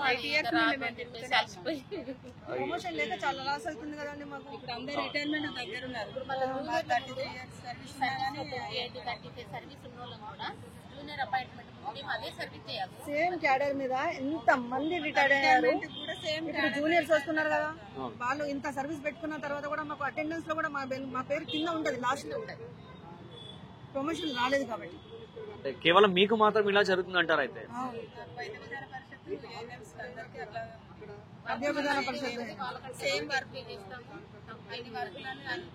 వర్క్ సేమ్ ఉంది, అదే సేమ్ డ్యూటీ చేస్తున్నాం. ఎందుకంటే ప్రమోషన్ వచ్చిందంటే కొంచెం రిలీఫ్ ఉంటది, ఏజ్ ను బట్టి ఉంటది. కొంచెం ప్రమోషన్ అంటే అది వేరే ఉంటది. ఇక అది కాక అదే సేమ్ పోస్ట్ మీద సేమ్ అదే వర్క్ చేయడం అంటే అన్యాయం కదండి. మా దగ్గర సిఎస్సీలలో స్టాఫ్ నర్సులు ఉన్నాయి, వాళ్ళతో పాటు మేము కూడా సేమ్ వర్క్ చేస్తాం. వాళ్ళు ప్రమోషన్ లో హెడ్ నర్స్ అయిపోతున్నారు, మేము సేమ్ అదే క్యాడర్ లో. మాకంటే చిన్న సర్వీస్ లో 15 years హెడ్ నర్స్ అయిపోయింది. ఇప్పుడు మేము 33 years ఉన్నది అదే క్యాడర్ లో. 25 ఉంటే వాళ్ళు మెట్రిక్ అయిపోయారు, నర్సింగ్ సూపరింటెండెంట్ అయిపోయారు. మాకేం లేవు. మీ ప్రాబ్లం సాల్వ్ అవ్వాలని కోరుకుంటున్నాం. అదేమి కొంచెం గవర్నమెంట్ వచ్చింది కాబట్టి మాకు ఒక ఆశ ఉందండి, మాకు పెట్టుకున్నాం, మాకు న్యాయం జరుగుతుందని మేము అనుకుంటున్నాం. మేము 317 జీవో బాధితులము, స్టాఫ్ నర్స్ అభ్యర్థులము. మేము 2017లో 57 నోటిఫికేషన్ ద్వారా రిక్రూట్ అయినాము. 2017 నోటిఫికేషన్ ఇస్తే మాకు 4 సంవత్సరాల తర్వాత 2021లో గత ప్రభుత్వం అపాయింట్మెంట్స్ ఇచ్చింది. ఆ టైంలో COVID-19 అనేది తీవ్రంగా వ్యాప్తిస్తుంది. అయినా కానీ మా ప్రాణాలు సైతం లెక్క చేయకుండా మా సర్వీస్ ను తెలంగాణ ప్రజానికానికి అందజేసినాం. మేము ఎక్కిన 6 నెలలు కాకముందుకే మాకు 6 నెలల సంపాదన కూడా మా జీతం మా చేతిలో పడక ముందుకే మమ్మల్ని నాన్ లోకల్ జోన్లకు పంపించారు.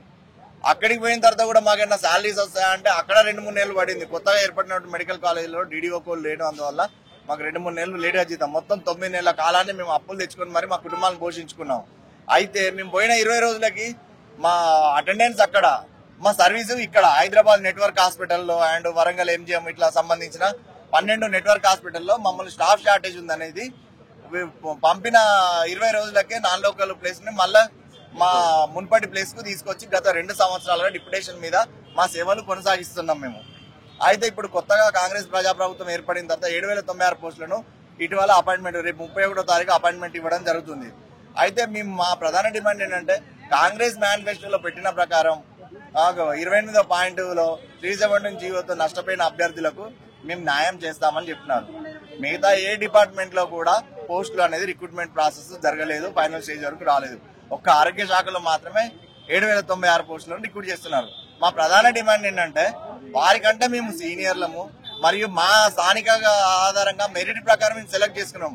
గత ప్రభుత్వం మమ్మల్ని అన్యాయంగా బలవంతంగా నాన్ లోకల్ జోన్ లోకి వేసింది. గత 2 సంవత్సరాలుగా మేము మానసిక క్షోభ అనుభవిస్తున్నాం. ఈ ప్రభుత్వం ఏర్పడిన తర్వాత మమ్మల్ని మా స్థానిక జోన్లకు పంపిస్తామని గౌరవ మంత్రివర్యులు, హెల్త్ మినిస్టర్ గారు మరియు అధికారిక ప్రతినిధులు, మిగతా మంత్రివర్గ సభ్యులు మాకు అష్యూరెన్స్ ఇచ్చారు. కానీ అధికారిక ప్రకటన అనేది రాలేదు. ఎవరికైనా ఒక గవర్నమెంట్ నుండి అధికారిక ప్రకటన వెలువడితేనే అది మాకు చేస్తారని నమ్మకం. అయితే ఈ కొత్త వారికి అపాయింట్మెంట్స్ ఇవ్వడం వల్ల మా ఉన్న ప్లేసులు కూడా పోతాయనే ఒక ఆందోళనకరంగా మేము ఉన్నాము. చాలా విచారం వ్యక్తం చేస్తున్నాము. ఇప్పుడు ఎంతమంది దీని గురించి ఇక్కడ రావడం జరిగింది? ఇక్కడ సుమారు 50 మంది వచ్చినారు. నిన్న కూడా గౌరవ మంత్రివర్యులను ఇక్కడ ప్రజాభవన్ లో కూడా రిప్రజెంటేషన్ ఇచ్చినారు, సెక్రటరియట్ లో కలిసినారు. గౌరవ మంత్రివర్యులు మాకు భరోసా కల్పించారు, మీకు కంపల్సరీ మేము చేస్తాము, 7,096 పోస్టులను వేస్తున్నాము, ఒక 700 పోస్టులు చేయలేమా, టైం పడుతుంది అంటున్నారు. కాకపోతే మాకు నమ్మకం ఉంది, సార్ మీద ఉంది, గౌరవ రేవంత్ రెడ్డి సార్ మీద కూడా ఉంది. కాకపోతే మాకు ఏంటంటే అధికారిక ప్రకటన అనేది వస్తేనే ఏదైనా అది ఇంప్లిమెంటేషన్ అనేది అవుతుంది. అధికారిక ప్రకటన అనేది జీవో ద్వారా లేకుండా నోటి మాటగా అంటే మాకు కొంచెం ఆందోళన ఉంది. ఎందుకంటే గత ప్రభుత్వంలో ఎన్నో ఆటుపోట్లు ఎదుర్కొంటూ 2 సంవత్సరాల నుండి మా మానసిక స్థితి కూడా సరిగా లేదు. ఈ మా స్థానికత కోల్పోవడం వల్ల మా కుటుంబ బాధ్యతలు కూడా మా మీద ఉంటాయి, మా పిల్లల బాధ్యతలు. మీ స్థానికత కోల్పోవడం వల్ల మా పిల్లల స్థానికతకు కూడా లోటు ఏర్పడే అవకాశం ఉన్నది. సో వీలైనంత తొందరగా మా స్థానిక జోన్లకు ఈ నోటిఫికేషన్ వాళ్ళు అపాయింట్మెంట్ కాకముందుకే మా సమస్య పరిష్కరించాలి, మా లోకల్ జోన్లకు మేము పంపాలని మా ప్రధాన డిమాండ్. ఇప్పుడు దీని గురించి మీరు లోపల అప్లికేషన్ ఇవ్వడం జరిగిందా? ఇప్పుడు గత నెలన్నరగా మేము అప్లికేషన్స్ ఇస్తూనే వస్తున్నాము. ఎంతో మంది మా అభ్యర్థులు శాంతియుతంగానే గవర్నమెంట్ మీద, సీఎం గారి మీద నమ్మకంతో శాంతియుతంగానే మేము మా రిప్రజెంటేషన్ ఇస్తున్నాం. కానీ వాళ్ళ సైడ్ నుండి సరైన అధికారికంగా మాకు భరోసా ఇవ్వట్లేదు. మరి ఇప్పుడు ఏమనుకుంటున్నారు? అంటే దీని మీద ఒక సానుకూలంగా వాళ్ళు స్పందించి దీని మీద ఫైనల్ గా మీకు హెల్ప్ చేసే ప్రయత్నం చేస్తారంటారా? చేస్తారు, మాకు 100% అష్యూరెన్స్ ఉంది. ఎందుకంటే కాంగ్రెస్ ప్రజాప్రభుత్వాన్ని ఎన్నుకుందే. మాకు గత ప్రభుత్వంలో మమ్మల్ని పట్టించుకోవట్లేదు. ఏ యూనియన్లు కూడా ఈ 317 జీవో గురించి గట్టిగా పోరాడింది లేదు, ఏ వ్యక్తులు కూడా గట్టిగా వచ్చి మా తరఫున నిలబడింది లేదు. మేము చెట్టుకోలం పుట్టకోలం అయినాము. ఈ ప్రజాప్రభుత్వం వచ్చిన తర్వాత వాళ్ళు అపోజిషన్ లో ఉన్నప్పుడు కూడా గౌరవ ముఖ్యమంత్రి వర్యులు కూడా 48 గంటల్లో ఈ జీవోను రద్దు చేస్తామన్నారు. మేము మా ప్రధాన డిమాండ్ ఏంటంటే రద్దు కాదు, మాకు కావాల్సిన మా స్థానిక జోన్లకు పంపవాలి. అది ఈజీ అయితే తొందరగా అవుతుంది. మిగతా డిపార్ట్మెంట్ లో పోలిస్తే మా వైద్య ఆరోగ్య శాఖలో చాలా వేకెన్సీస్ ఉన్నాయి. మమ్మల్ని అదర్ డిపార్ట్మెంట్స్ తో కంపేర్ చేయొద్దు. ఎందుకంటే టీచర్స్ వాళ్ళ వేకెన్సీ ప్రాబ్లం ఉన్నాయో లేదంటే వాళ్ళ అకాడమిక్ సెషన్ అని June 2 కట్-ఆఫ్ డేట్ గా పెట్టుకున్నట్టు మాకు తెలిసింది. మిగతా డిపార్ట్మెంట్ లో పోలిస్తే మా వైద్య ఆరోగ్య శాఖలో అటువంటి అవసరం ఏం లేదు. ఈ 796 పోస్టులే కాకుండా ఇంకా 11,000 పోస్టుల వరకు 2017 వరకు రిక్రూట్ అయింది. మొత్తంగా 9,000 పోస్టులు మాత్రమే రిక్రూట్ చేశారు. ఇంకా ఇటీవల కొత్త మెడికల్ కాలేజ్ సంబంధించి ట్యూటర్ పోస్టులు, అసిస్టెంట్ ప్రొఫెసర్ పోస్టులు, హెడ్ నర్స్ ప్రమోషన్ అవ్వడం వల్ల కూడా వేకెంట్ అయిన స్టాఫ్ నర్స్ పోస్టులు ఉన్నాయి. వాటిలో అయినా మాకు స్థానం కల్పించి మా స్థానికత మాకు దక్కేలా మాకు న్యాయం చేయాలని మా యొక్క ప్రార్థన. భూమి సమస్య, గట్టిగా మాట్లాడు. భూమి సమస్య, బావి సమస్య. మాది కరీంనగర్ జిల్లా తిమ్మాపూర్ మండలు, తిమ్మాపూర్ గ్రామం మండలు. అయితే అక్కడ సౌట కుంట అని ఒక కుంట కట్ట ఉన్నది. నేను 14 సంవత్సరాల క్రితం ఒక రెడ్డి దగ్గర భూమి కొన్నా, 33 గుంటలు కొన్ని రిజిస్టర్ చేసుకున్నా. అప్పుడు మొటేషన్ చేస్తామంటే అప్పుడు ఎంఆర్ఓ కప్ప చెప్తే ఇప్పుడు అయితే అని చెప్పి కలెక్టర్ ఆఫీస్ వరకు రవి అవకదాఖలు అని ఒక రిజిస్టర్ అనేది భూమిని కొలిసిచ్చిండు. కొలిసిచ్చినాక 13-14 ఏళ్ళకు ఒక గొల్ల ఆయన నేను చెరువు కట్టను రిజిస్టర్ చేసుకున్నా. ఈ భూమి నాకు అట్లా అని చెప్పి మొన్న పేద వాడకలం ఇదే జూలైలో, మొన్న డిసెంబర్ జూలైలో మొత్తం మడి దున్ని నాటేసాడు. ఆ కట్ట మీద పెద్ద బావి తవ్వి నేను పట్టా చేసుకున్నా నాకు మరి అని చెప్పి రైతు నర్సు పెద్ద ఉడి నుంచి ఆ మీద నర్సు అంత దారి బంద్ చేసాడు. బావి తవ్వి నేను అది 13 గుంటలు ఆక్రమించాడు. ఇంకా వేరే మళ్ళీ పక్క పంటి అది 10 గుంటలు, అది కావచ్చు 13 గుంటలు అది ఆక్రమించాడు. దాని డాక్యుమెంట్ లేదు. 14-15 సంవత్సరాల క్రితం ఉంటే ఇప్పుడు 6 నెలల నుంచి ఆక్రమిస్తారు. కట్టగొన్నట్టు చెప్పి పెద్ద బాయాదేవి ఒడ్డు అడ్డంగా పోసిడు. వాళ్ళు ఓటర్లు ఉన్నారు. అట్లా దాని విషయంగా గ్రామ అటు నడుచుకోవడం నేను కలిసి ఎన్నో పిటిషన్లు ప్రజావాణి ఇచ్చాం. ఈ 5-6 ఏళ్ళ సార్ ఇచ్చినని వాళ్ళు ఎవరు పరుచుకుంటారు. ఇప్పుడు ఇక్కడికి వచ్చాం పని అవుతుంది. ఇప్పుడు అది ఆక్రమణ జరిగింది అంటారు మీరు. ఎన్ని రోజులైంది ఆక్రమించుకొని వాళ్ళు? 6 నెలలు అయిందా? 6 నెలలు అవుతుంది. మరి 6 నెలల నుంచి మీరు ఎవరైనా అధికారులను కలవడం కానీ వాళ్ళకి అప్లికేషన్లు పెట్టుకోవడం? పోలీస్ స్టేషన్ సిఐకి ఎస్ఐకి పిటిషన్ ఇచ్చా గిన్ని మొబైల్ అవుతాయి. మరి ఇప్పుడు సిఐ గారు కానీ ఎస్ఐ గారు కానీ ఏమంటున్నారు? మీ దగ్గర ఏమని స్పందిస్తున్నారు వాళ్ళు? వాళ్ళు ఎంఆర్ఓ వచ్చి సుత్తపాటు వాళ్ళు రారు. ఈ ఒక్కసారి 5 ఏళ్ల కింద అప్పటి ఎంఆర్ఓ ఈ రాముని మీద ఒక ఫైల్ తయారు చేసి పోలీస్ స్టేషన్ పంపిస్తే కేసు వేసాడు. ఆ కేసు నడిచింది. ఇక ఆయనకి ఇక నాయకులు అండదండలతో ఏమైందో డిబార్ చేశాడు. ఇక శిక్ష ఆక్రమించాడు. అప్పుడే బాయిదా వీడు. అప్పుడు నేను ఎంఆర్ఓ పిటిషన్ ఇస్తే బాబు ఆయన కేసు పంపించి అది పంచనామా జరిపించి విఆర్ఓను ఆర్ఐని పంపించి పంచనామా జరిపించి కేసు వేయించిండు. అది 2-3 ఏళ్ళు నడిచింది. 2016 వేసాం. వేస్తే ఇప్పుడు మొన్న 1 సంవత్సరం కిందనో 2 ఏళ్ల కిందనో కొట్టుడు పోయింది. నాది అని చెప్పి ఇప్పుడు భూమి ఆక్రమిస్తాను. అప్పటి చూడు కాదు, ఇప్పుడు ఈ మొన్న 6 నెలల కింద ఆక్రమించి అది చేస్తాను. మరి ఎప్పుడైతే ఆక్రమణ జరిగిందో అప్పుడు మీరు అప్పుడు కలెక్టర్ గారిని సంప్రదించడం అట్లా ఏమన్నా? కలెక్టర్ గారు రాసింది గిన్నున్నాయి. కలెక్టర్ సిబికి సిఐకి ఏసీబీకి ఇచ్చిన రివర్స్ వాళ్ళు అక్కడి రాసి పంపితే ఇక్కడికి వస్తాం. వాళ్ళు రాసి పంపుతారు అంతే. ఈ పోలీస్ స్టేషన్ పోతే ఎంఆర్ఓ ఆఫీస్ పోతే వాళ్ళు పరుచుకుంటారు, వీళ్ళు పరుచుకుంటారు. మీరు ఎంతమంది ఉంటారు ఇంట్లో? మా ఇంట్లోనా? ఎంతమంది ఉంటారు ఇంట్లో? మీ కొడుకులు ఉన్నారా? మరి ఇప్పుడు ఏంటి వాళ్ళు మీరు కూడా వెళ్ళి కలిసినప్పుడు అసలు వాళ్ళు ఏ రకంగా స్పందించి ఏం మాట్లాడుతున్నారు? అసలు పట్టించుకుంటారు సార్, అసలు పోతున్నారు సార్. ఎట్లా పట్టించుకుంటారు. మరి ఇప్పుడు ఇక్కడికి రావడానికి కారణం ఏంటి? అసలు ఇక్కడ నుంచి మీరు ఏం ఎక్స్పెక్ట్ చేస్తున్నారు గవర్నమెంట్ నుంచి? న్యాయం జరుగుతుంది. ఏమని న్యాయం జరగాలి? మాకు భూమి ఆక్రమణ జరిగింది. ఓకే, సరే. మరి లోపలికి వెళ్ళిరా మీరు? ఇప్పుడు ఏమన్నారండి లోపల అధికారులు? మీరు చెప్పిన మాట వినడం కానీ విన్న తర్వాత వాళ్ళు స్పందించే తీరు ఎలా అనిపించింది మీకు? వాళ్ళు మంచిగా అనిపించింది.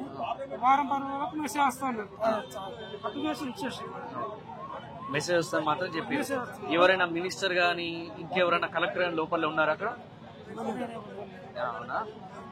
మరి ఇప్పుడు ఇలాంటి సమస్య గురించి చాలా మంది కూడా ఇక్కడికి వస్తున్నారు కదా, మరి మీకు తెలిసిన వాళ్ళు ఏమైనా చెప్పారా? మీరు ప్రజావానికి వెళ్తేనే సమస్య తీరుతుందని చెప్పేసి మనం అన్నారా, లేకపోతే చెప్తూనే వచ్చాం, చెప్తూనే మంచి జరుగుతుందని చెప్పేసి వచ్చాము. ఏ టైంకి వచ్చారు ఇక్కడికి? పొద్దున 8 అయింది. మరి ఇప్పుడు మీరు చెప్పి వెళ్ళిపోయారు, ఇక్కడ సమస్య తీరుతుందని మీకు నమ్మకం వచ్చిందా లేకపోతే ఏంటి? నమ్మకంతో వచ్చిందా? ఇప్పుడు తప్పనిసరి అవుతుందని నమ్మకంతో ఇక్కడికి వచ్చిన. నా పేరు పబ్బతి శ్రీకృష్ణ. నేను మాలమానాడు జాతీయ అధ్యక్షుడిగా పనిచేస్తా ఉన్నాను.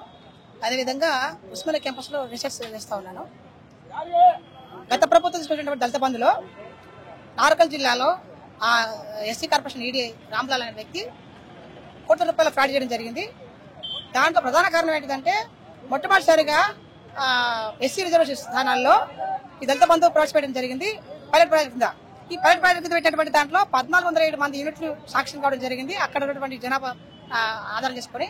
కానీ బ్యాడ్ లక్ ఏంటిదంటే ఈ రామ్లాల్ వ్యక్తి మొత్తం ఫ్రాడ్ చేయడం జరిగింది. దీనిలో 2 రకాలు ఉంటాయి దళిత బంధులు. ఒకటి transport, 2 service sector. Transport sector ఒక ఫర్ ఎగ్జాంపుల్ కారు ట్రాక్టర్ వచ్చింది అనుకో, ఆ వచ్చిన వ్యక్తి ₹1,00,000 ఈయనకి ఇవ్వాలి త్రూ ఏజెన్సీ ద్వారా లేదా పర్సనల్ గా అట్లా ఇవ్వడం జరిగింది.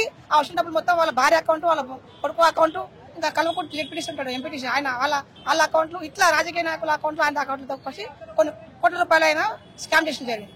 ఈ విషయం మీద అడిగాం, మీరు లబ్ధిదారులకు ఇవ్వండి, లబ్ధిదారులు నిజమైన బెనిఫిషరీకి ఇవ్వండి అంటే నిజమైన బెనిఫిషరీకి ఇవ్వకుండా ఎమ్మెల్యే వ్యక్తులకు లేదా ఐఏఎస్ సంబంధించిన వ్యక్తులకు వ్యవస్థానికి ఇవ్వడం జరిగింది. దానివల్ల నిజమైన లబ్ధిదారులు అన్యాయానికి గురివడం జరిగింది. మేమేమంటున్నామంటే దళిత బంధు అనేది ఎస్సీ సప్లై ద్వారా వచ్చినటువంటి ఒక గొప్ప పథకము. అది కార్పొరేషన్ వాళ్ళు దాన్ని అమలు చేస్తా ఉన్నారు. అప్పుడు ఎస్సీ సప్లాన్కు ఎమ్మెల్యే సంబంధం ఉంది, ఎస్సీ సప్లాన్కు ఎంపీకే సంబంధం ఉంది, ఎస్సీ సప్లాన్కు కామన్ ఎమ్మెల్యేకే సంబంధం ఉంది. ఏం సంబంధం లేదు కదా. అది నిజంగా ఎవరు చేయాలి? గ్రౌండింగ్ కన్సర్న్ ఆఫీసర్ చేయాలి. కన్సల్ట్ ఆఫీసర్ ఇప్పుడు ఎక్కడ ఎవరు అంటే రామ్లాల్ అనే వ్యక్తి. ఈ రామ్లాల్ వ్యక్తి కన్సల్ట్ ఆఫీసర్ గ్రౌండ్ చేయకుండా ఎవరు వస్తే వాడి మీద చేసుకుంటా, కొంతమంది వ్యక్తులు లేకుండా అంటే బెనిఫిషియర్స్ లేకుండా తనకు తానుగానే కొన్ని ఆన్లైన్ ఎవరైతే అప్లోడ్ చేస్తే దాని మీద వచ్చేసినాయి. ఏదో బ్రోకర్ పెట్టేసి ఫేక్ చేసేసి ఆధార్ మార్చేసి లేదా ఫోటోలు మార్పు చేస్తే ఆ మార్చేసినటువంటి వాళ్ళకి నెచ్చేసి ఇవ్వడం అంటే ఏంటిది తిరిగి మళ్ళీ ఆయన దగ్గరకు వస్తుంది మొత్తం డబ్బులు మళ్ళీ తిరిగి ఆయన దగ్గరకు స్టడీ చేసిన ప్లాన్ చేసుకోవడం వల్ల దీనికి చాలా అన్యాయం జరిగింది చెప్పి మేము గతంలో ఫోన్ చేసి మాట్లాడడం ఆయన దగ్గర కలిస్తే నాకు సంబంధం లేదని చెప్పి ఆయన గోలపల్లది పేరు లేకపోతే అప్పుడున్న నార్కల్ ఎమ్మెల్యే పేరు చెప్పుకో తప్పించుకున్నాడు. మేము ఏమంటున్నాము మీరు ఎమ్మెల్యేగా ఉన్నప్పుడు మీరు కూడా సిగ్గుచేటు ఇట్లాంటి పని చేయడం అనేది తప్పు. కాబట్టి ప్రభుత్వం ఇప్పుడు గవర్నమెంట్ మారింది కాబట్టి ప్రజాపాలన మరి మొదలైందంటే చెప్తున్నారు కాబట్టి కాంగ్రెస్ వాళ్ళు నిజంగా మీకు మా మీద నమ్మకం మా మీద ప్రేమ ఉంటే మా నిధుల మీద ప్రేమ ఉంటే ఖచ్చితంగా ఆయన మీద ఈడీ మీద మీరు ఎన్ఫోర్స్మెంట్ కానీ లేదంటే సిబిఐ ఎంక్వైరీ చేయండి చేసి అక్కడ నిధులు దుర్వినియోగం కాబట్టి మొత్తం మళ్ళీ రికార్డ్ చేసి మళ్ళీ ఆ దళిత బంధుకు వచ్చేస్తారు చూడండి. ఆ దళిత బంధుకు కూడా నిజమైన లబ్ధిదారులకు చూడండి డిమాండ్ చేస్తున్నాం. ఈ క్రమంలో మేము ఈ రోజు ప్రజాపాలన భవన్ లో మహాత్మా జ్యోతిబా పూలే భవన్ రావడం జరిగింది. ఇక్కడ కన్సల్ట్ ఆఫీసర్ మేము అప్లికేషన్ ఇవ్వడం జరిగింది అని చెప్పాం. మీతో ఏం చెప్పిన విషయాలు మొత్తం చెప్పాం. సార్ ఇది మా నిధులు మొత్తం దుర్వినియోగమైనాయి, ఆ దుర్వినియోగం చేసిన వ్యక్తి మీద చట్టపరమైన చర్య తీసుకొని చెప్పడం జరిగింది. ఆయన మాకు పాజిటివ్ గానే రిప్లై ఇవ్వడం జరిగింది. మేము అనుకుంటున్నాం we can justify our problem. ఇప్పుడు నిజంగానే మీరు అన్నారు కదా దీంట్లో ఫ్రాడ్ జరిగిందనే విషయం గురించి, ఆ ఫ్రాడ్ ఎవరైతే చేసిన వ్యక్తి మీకు అర్థమైపోయింది, ఆ వ్యక్తి పైన మీరు కేసు కంప్లైంట్ చేయడం కావచ్చు. కంప్లైంట్ అంటే మేము ఏమంటున్నాం అంటే మేము ఒక ఆర్గనైజేషన్ ప్రకారంగా కలెక్టర్ కలవడం జరిగింది. మిగతా వాళ్ళకు మీడియాతో కూడా మాట్లాడడం జరిగింది. మీడియా వాళ్ళు పోయి కలిసినప్పుడు మమ్మల్ని మిస్గైడ్ చేసిండు ఆ రాములు అనే వ్యక్తి, మీడియా వాళ్ళు మిస్గైడ్ చేసిండు. ఏమని మిస్గైడ్ వాళ్ళు అడిగారు, మేము క్వశ్చన్ వాళ్ళు అడిగారు, సార్ మీరు ఫ్రాడ్ జరిగిందంటే జరగలేదు అంటున్నాయి. చూపిస్తలేడు. ఆయన అంటున్నాడు ఒక వ్యక్తి గ్రౌండింగ్ చేయాల్సిన వ్యక్తి గ్రౌండింగ్ లేకుండా, గ్రౌండింగ్ అంటే ఏంటిది రికగ్నైజ్ ద రియల్ బెనిఫిషియర్, అది చేయలేదు ఆయన. ఎవరు అంటే ఆయన కింద ఇంకో ఉంటాడు జగదీష్ అని, ఆ జగదీష్ ఈయన అందరు కుమ్మక్ అయిపోయి జగదీష్ అనేటువంటి రిపోర్ట్ రాస్తాడు. ఆ వ్యక్తి ఈయనతో లింక్ అయిపోయి ఆయన ఏం చెప్తారు నాశనం చెప్పింది తప్ప ఈయన నిజంగా గ్రౌండ్ లో ఫీల్డ్ పోలే. కాబట్టి మేమంటున్నాం ఫీల్డ్ వరకు పోలేదు కాబట్టి ఆ జరిగిన ఆధారాలు మొత్తం మా దగ్గర ఉన్నాయి కాబట్టి based on evidence, based on reality, based on ground level report government should be taken serious decision. ఇప్పుడు దీని వెనకాల గవర్నమెంట్ స్వయంగా చేపించిందని అనుకోలేము కదా, ప్రీవియస్ గవర్నమెంట్ కావచ్చు లేకపోతే ఈ గవర్నమెంట్ గవర్నమెంట్ కానీ ఆఫీసర్స్ ఉన్నారు దీంట్లో, ఆఫీసర్స్ కు ఇంటర్నల్ గా రాజకీయ నాయకులు ఉన్నారు అంటున్నారు. ముఖ్యమంత్రి చెప్తూనే చేస్తారంటలేము, ముఖ్యమంత్రి చేస్తారు పని లేదు కదా. లోకల్ బాడీస్ ఎవరైతే ఉన్నారో ఎమ్మెల్యేలు కావచ్చు, ఎంపీలు కావచ్చు, ఎంపీలు కావచ్చు, వాళ్ళు ఈయనను పెట్టుకొని ఈయన ద్వారా వాళ్ళు మా నిధులు మొత్తం దుర్వినియోగం చేశారు. మరి ఇట్లా అన్నప్పుడు మీ దగ్గర ఆల్రెడీ ఎవిడెన్స్ కొన్ని ఉన్నాయి, జరిగిన విషయం గురించి మీ దగ్గర కొన్ని ప్రూఫ్లు కూడా ఉండే ఉంటాయి. మరి వాటిని తీసుకొని అవన్నీ సేకరించి మీరు ఎప్పుడైనా మీడియాని సంప్రదించడం కానీ మీడియా మీడియా దగ్గర పోయినా మేము పోతే వాళ్ళు మా తరఫున వాళ్ళు అడిగారు, అడిగితే వాళ్ళకు సరైన అది చెప్పడం లేదు, ఆన్సర్ చేయట్లేదు. ఏమంటున్నామంటే గత ప్రభుత్వంలో వాళ్ళకు అనుకూలంగా ఉండవచ్చు కొంతమంది ఆఫీసర్స్, కాబట్టి అది జరగలేదేమో. ఇప్పుడు గవర్నమెంట్ మారింది కదా, మీరన్నా మరి ప్రభుత్వ అధికారుల మీద చర్య తీసుకొని చెప్తున్నారు.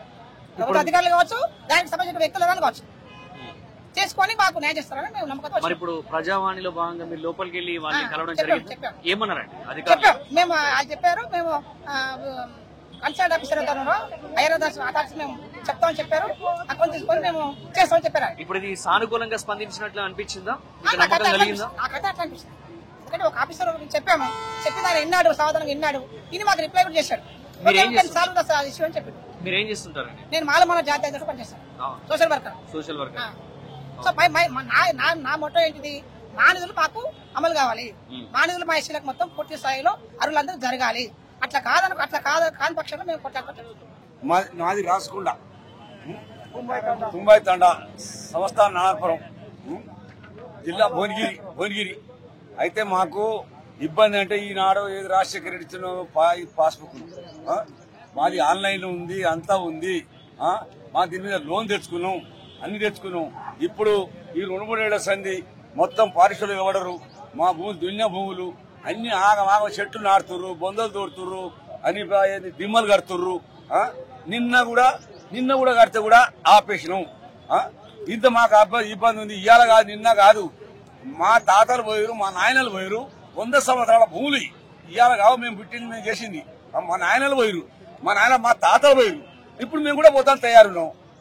ఇన్ని సంవత్సరాల ముందు మీ భూమి కాదు అంటారు. అంటే బోర్లు వేసినాం, పొలాలు కట్టినాం, ఎన్నో బాధలు పట్టినాం. ఆనాడు ఆపిస్తే ఈ భూముల పైసలు ఏడైనా కొనుక్కున్నాం. ఈ 10 సంవత్సరాలకి మాకు చేస్తే ఆ భూములు ఈడ 10 ఎకరాలు ఉంటాడా 2 ఎకరాలు తీసుకుందాం. కాబట్టి మాకు ఇంత ఇబ్బంది ఉంది. మా ఇబ్బంది ఎట్ట పోవాలి? ఇప్పుడు మీరు పట్టా అయినట్టు మీ పేరు మీద పట్టా అయినట్టు అయితే ఉంది కదా సార్, మాది ధరణిలో మీరు ఎప్పుడైనా పెట్టుకున్నారా? ధరణిలో దెడ్ల ఇప్పుడు ఈ దెడ్ల రాలేదు మాది. ఎందుకు రాలేదు? మీరు రిజిస్టర్ రావాలి కదా. తీసుకోలేదు కదా ఆయన తీసుకుంటలేడు కదా ఆయన ఇది పెట్టుకుంటలేడు. ఇది పెట్టుకుంటలేడు. మాకు ఆన్లైన్ లో కూడా నడుస్తుంది. ఇప్పుడు ఆన్లైన్ లో నడుస్తుంది. ఇప్పుడు మీరు కూడా చూపెట్టుకోరు. మాకు ఆన్లైన్ లో ఉంది కానీ దెడ్ల మాత్రం ఇది కాదు మా భూమి అని అంటారు. మరి అది ఎవరు భూమి అని చెప్తున్నారు? ఏమన్నా లెక్క చూపిస్తున్నారు? ఇది ఫారెస్ట్ భూమి అంట.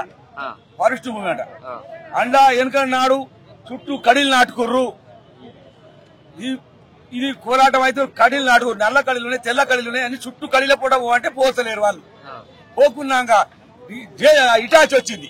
ఇటాచి వస్తే 16 రోజులు పడబెట్టా. నేను నీడు పడబెట్టి కూడా కోర్టుకు వచ్చా. అది భువనగిరికి వచ్చా. భువనగిరి కలెక్టర్ దగ్గరికి వచ్చి ఆడికి వచ్చి ఈ రికార్డు తీసుకుపోయి పెడితే మాది ఏంటంటే తోక పాస్బుక్లు ఉన్నాయి సార్. ఎందుకని తోక పాస్బుక్ పోతారా? ఇంకో పాస్బుక్ పోయింది. ఇంకో పాస్బుక్ 3 పాస్బుక్లు పోయి 4వ పాస్బుక్ మాకు ఈ భూమి మీద వచ్చింది. ఇప్పుడు కొత్త పాస్బుక్లు మాకు వస్తలేదు. మాకు రైతు బంధు వస్తలేదు. దీని మీద కొత్త పాస్బుక్ వస్తలేదు. మీకు గత ప్రభుత్వంలో ఎప్పుడు రైతు బంధు రాలేదా? ఇలా రాలేదు. ముందు వచ్చినాయి. 10 ఏళ్ల కాలంలో మీకు ఎప్పుడు రాలేదు? వచ్చింది. మరి 10 ఏళ్ల కాలంలో వచ్చినప్పుడు మళ్ళీ పోయిన 3 సంవత్సరాలకు ఏమైంది? ఈ 3 సంవత్సరాలు కట్ చేసారు. కరువు పైసలు పడ్డాగా ఇది మాత్రం ఇప్పుడు మాకు ఇంత లోన్ తీసుకున్నాం. లక్షలు లోన్ తీసుకున్నాం. మా ఆన్లైన్ లో ఉంది. మాకేమనంటే ఒక్కొక్క బొక్కు అంటే బెంకులనే ఉన్నాయి. మాయి ఒక్కొక్క బొక్కు పెట్టిరు, ఒక్కొక్క బొక్కు ఇచ్చిర్రు. కాబట్టి మాకు ఇది ఇంత ఇబ్బంది పెడుతున్నారు సార్. మరి ఇప్పుడు మీరు కలెక్టర్ దగ్గరికి వెళ్ళి కంప్లైంట్ ఇచ్చినప్పుడు కలెక్టర్ మీతో ఏమన్నారు? అసలు ఏమన్నారు? ఈ భూమి తేరు పోవద్దు. ఈ భూమి తేరు పోవద్దు. ఆ జిరాసులు ఏది మన సప్తికల్ జిరాసులు తీసుకుపోయి ఇచ్చినాం కలెక్టర్. 70 ఏళ్ల కింద ఉన్న జిరాస్ ఇది పోదు, ఇది వద్దని చెప్తే మళ్ళీ ఇక పడుతున్నారు. అంటే చెల్లదంటున్నారు. మళ్ళీ చెల్లదంటున్నారు. దీని ప్రాంతం ఇప్పుడు ఈ మంత్రి దగ్గర వచ్చినాం. సలహా ఏం చెప్తాడు? ఇప్పుడు ఏమన్నారు లోపల? మీరు ఇంకా పోలేదు. ఇంకా వెళ్ళలేరా? ఇంకా పోలేదు. ఇంకా మీకు ఇక్కడికి రమ్మని ప్రజావానికి వస్తే మీ సమస్య తీరుతుందని మీతో ఎవరన్నారు? ఇక్కడ వచ్చిన ప్రజలు అన్నారా? వాళ్ళని చూసి మీరు వచ్చినట్టు? వచ్చే ప్రజలు అన్నారు. ప్రభుత్వం వచ్చింది కదా, ఆ ప్రభుత్వం అన్నది. రేవంత్ రెడ్డి అంటే ముఖ్యమంత్రి, ప్రజల మంచి, ప్రజల వ్యవసాయం గురించి తెలిసిన మంత్రి కాబట్టి ఆయన మాకు చేస్తాడని ధైర్యంతో వచ్చినాం. మీరు కూడా అదే సమస్య? మాకు ఆన్లైన్ నెంబర్ కూడా ఉంది. ఈ నెంబర్ మీద ఫైట్ చేసి మా భూమి ఇంకో పారస్టాలు కోర్టు కేసు పెట్టి మాకు పంపుతారు, నోటీసులు పంపుతారు. ఇదేం న్యాయం అంటే నీ దిక్కున కాడ చెప్పుకోండి. గత ప్రభుత్వం ఈయన ఉన్నప్పుడు కేసీఆర్ ముఖ్యమంత్రి ఎన్ని మాటలు చెప్పినా మాకు ఏ మాత్రం న్యాయం చేయలేదు. ఇప్పుడు మీ మీద రిటర్న్ కేసు పెట్టారు. మా మీద మాది భూమి, కరెంటు సంఖ్యలు అన్ని ఉన్నాయి. మా దగ్గర అన్ని ఆధారాలు ఉన్నాయి. మీరు దొంగలు, భూమి మాది, మీరు దౌర్జన్యంగా సేద్యం చేసుకుంటారని ఒక కేసు పెట్టింది.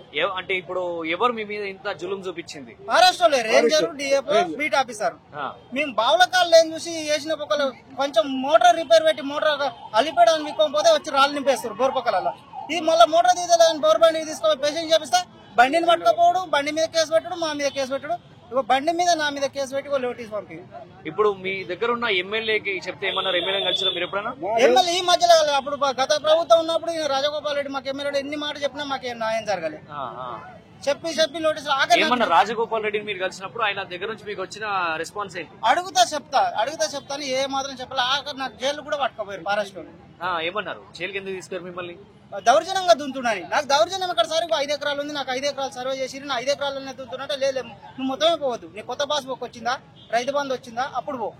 మరి మీకు రైతు బంధు ఆల్రెడీ వచ్చింది కదా, గత 3 సంవత్సరాలకి ముందు అయితే వచ్చింది కదా. అప్పుడు కొత్త పాస్బుక్లు ఎప్పుడైతే ఇష్యూ చేసిరో అప్పటి నుంచి మాకు ఈ ఇబ్బంది లేదు. అంతమందికి లేదు. 2017 నుంచి మాకు ఇబ్బంది. అంతమందికి మా దగ్గరకు వచ్చేటోళ్ళు లేరు, మమ్మల్ని అడగటోళ్ళు లేరు. నీ ఇష్టం వచ్చిన దగ్గర చెప్పుకోని ఎవరన్నారు? అసలు మహారాష్ట్ర అన్నారు. ఇష్టం వచ్చిన దగ్గర కలెక్టర్ దగ్గర పోయినాం. కలెక్టర్ దగ్గర పోతే అరెస్ట్ చేసి వచ్చి నిన్న కూడా 120 మందిని అరెస్ట్ చేసి బొమ్మలరామరావు స్టేషన్ మట్టుకపోయారు. పొద్దున్న మీ తాండా వాళ్ళందరూ అరెస్ట్ చేశారు.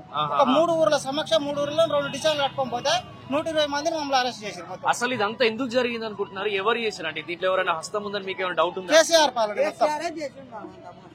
కేసీఆర్ మాకు భూములు కేసీఆర్ కబ్జా పెట్టమంటుండు. కానీ ఆ గవర్నమెంట్ లో కేసీఆర్ ఉన్నప్పుడు రాజగోపాల్ రెడ్డి వేరే గవర్నమెంట్, కాంగ్రెస్ గవర్నమెంట్ ఉన్నాడు. ఆ కాంగ్రెస్ గవర్నమెంట్ ఉంటే రాజగోపాల్ రెడ్డి నేను ఏం చేయలేను, ప్రభుత్వం అది ఉంది ఏం చేయలేను అని ఆ సార్ కూడా. మేము పోయినాం. 4-5 సార్లు రాజగోపాల్ రెడ్డి దగ్గర కూడా పోయినాం, మీటింగులు పెట్టినాం, ధర్నాలు చేసినాం, ఏం చేసినా మమ్మల్ని అరెస్ట్ చేస్తారు తప్ప న్యాయం కూడా ఎక్కడ కూడా జరగలేదు మాకు. ఇప్పుడు ప్రత్యేకించి మీరు కోరుకునేది ఏంది? ఫైనల్ గా మీ గవర్నమెంట్ నుంచి మీకు అసలు ఏం అందాలనుకుంటున్నారు? పేదల గవర్నమెంట్ వచ్చింది, ప్రజల గవర్నమెంట్ వచ్చింది, మాకు న్యాయం జరుగుతుందని ఫుల్ నమ్మకం ఉంది. ఈ సార్ మీద మాకు ఫుల్ నమ్మకం ఉంది. ఇప్పుడు ఎంతమంది వచ్చారు? ఇప్పుడు మీ తాండాకు సంబంధించి ఎంతమంది? 25 మంది వచ్చినాం. 25 మంది వచ్చినాం. 25 మందికి దాదాపు ఒక 1000 మంది సమక్ష ఉంది మాకు. ఇది చాలా ఇబ్బంది. ఒక మోటార్ కాలిపోతే మళ్ళీ పీకి మళ్ళీ అల్లిపించి మళ్ళీ అల్ల దింపుతామంటే ఒక మొత్తం బోరు రాళ్ళు నింపేస్తారు. దొంగతనం నైట్ వచ్చి రాళ్ళు నింపేస్తారు. ఆ ఏకిల్స్ మేము ఫోటోలు కూడా దింపినాం. వాళ్ళు ఒక కర్రలు మంచి బందోబస్తు 20 మంది వస్తారు. మేము బావుల కాడ ఉండేది ఒకళ్ళం నైట్. అప్పుడు ఏం ఫోన్ చేసుకుని ఎక్కడ వెళ్తాం? అట్లే మరి ఇట్లా చేస్తారు సార్ అని పోలీస్ స్టేషన్ పెట్టినాం. పోలీస్ స్టేషన్ కంప్లైంట్ పెట్టినాం. వాళ్ళ అధికారులు అది డిపార్ట్మెంట్ మేము ఏం చేయలేమని వాళ్ళు చెప్తారు. పోలీసు ఇప్పుడు ఎవరి మీదైనా మీకు అంటే దాడి జరగడం గానీ ఎవరినైనా వాళ్ళు మీతోని దురుసుగా ప్రవర్తించడం అట్లా ప్రవర్తించారు. ఆల్రెడీ కొట్టిరు. ఎవరిని?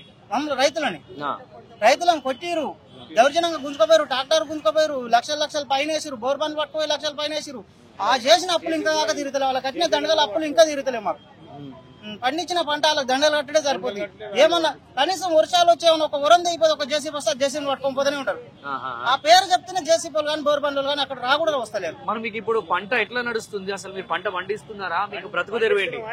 పంట పండిస్తున్నాం పూర్తిగా, మా బతుకు తెర పూర్తిగా మేము పండించుకొని తిందామంటే పండించుకోకుండా అడ్డు తల్లుతురాలి. లేదు ఏం లేదు. ఇప్పుడు కాలం పోయింది, బోరు సమయంలో బోరు గడిపిద్దామన్నా బండ్లను రాణిస్తలేదు. ఆల్రెడీ ఇంకో బండి ఆయన మీద కేసు పెట్టారు. ఒక బండి అయినా దయచేసి నా బాధ చూడలేక బర్లకు నీళ్ళు లేవని వస్తే ఒక బండి ఆయన మీద కేసు పెట్టింది. ఇక్కడ ఉంది బండి ఆయన మీద కేసు. సార్ మీరు అందరు కలిసి లోపలికి వెళ్ళిరా? మరి కలిసి రండి. ఒకసారి మనం చూసుకున్నట్లయితే ఇక్కడ ప్రజావాణికి వచ్చి ఆయన ఆవేదన వ్యక్తం చేస్తూ ఆయన సమస్య పరిష్కారం కోసం వచ్చిన ఒక వ్యక్తిని మనం చూడడం జరుగుతుంది. పాపం చాలా సేపటి నుంచి కూడా ఆయన అందరికీ కూడా తన సమస్య గురించి విన్నవిస్తున్నారు. ఇప్పుడే మూర్చిపోయి కింద పడడం జరిగిందనమాట. ఒక్కసారి మనం చూస్తే ఏజ్ పరంగా చూసుకున్నా చాలా పెద్ద వ్యక్తి. సో ఆయన ఇప్పుడు పాపం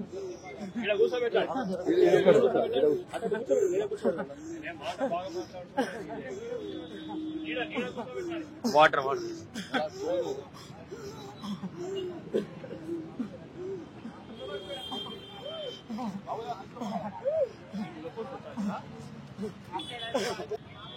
మేము వాళ్ళకు పాలకి ఇచ్చినాం. ఇట్లా అదే దున్నడానికి పాలకి ఇస్తే ఏం చేసిండు, ఆయనతో కబ్జా పెట్టేసిండు. కబ్జా పెట్టుకొని వాళ్ళ పేరు మీద పట్టా చేసేసుకున్నారు.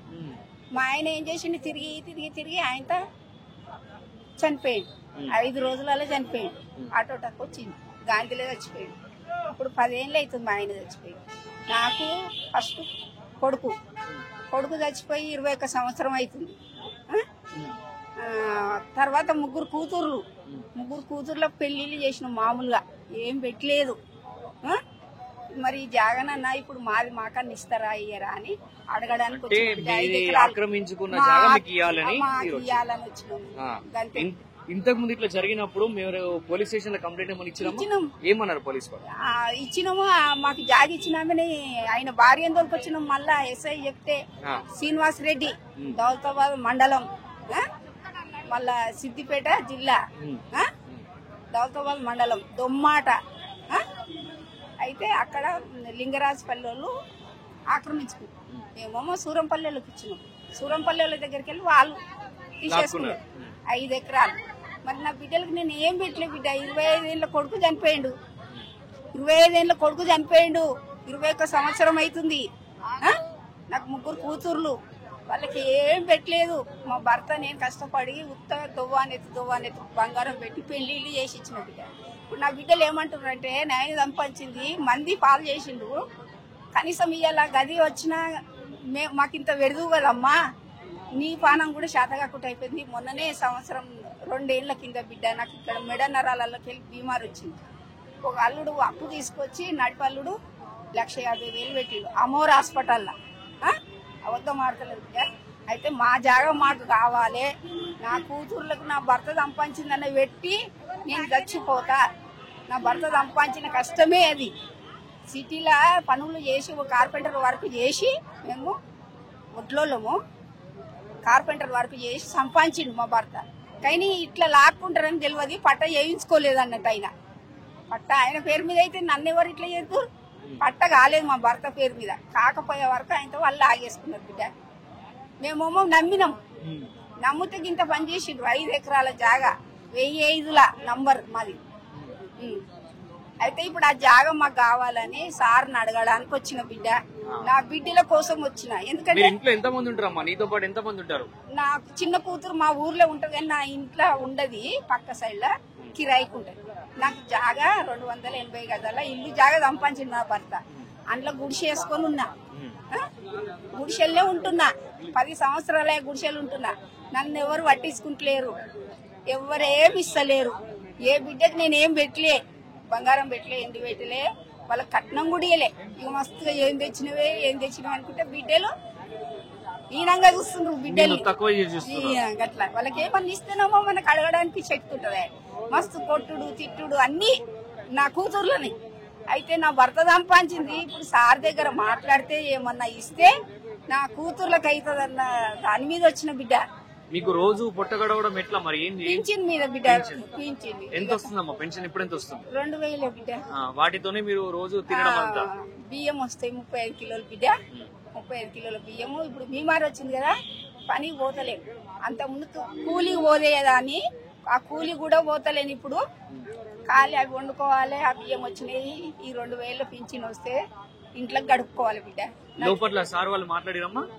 లోపల సార్ వాళ్ళు మాట్లాడలేదు. ఇప్పుడే ఫస్ట్ పోయినావా లోపలికి?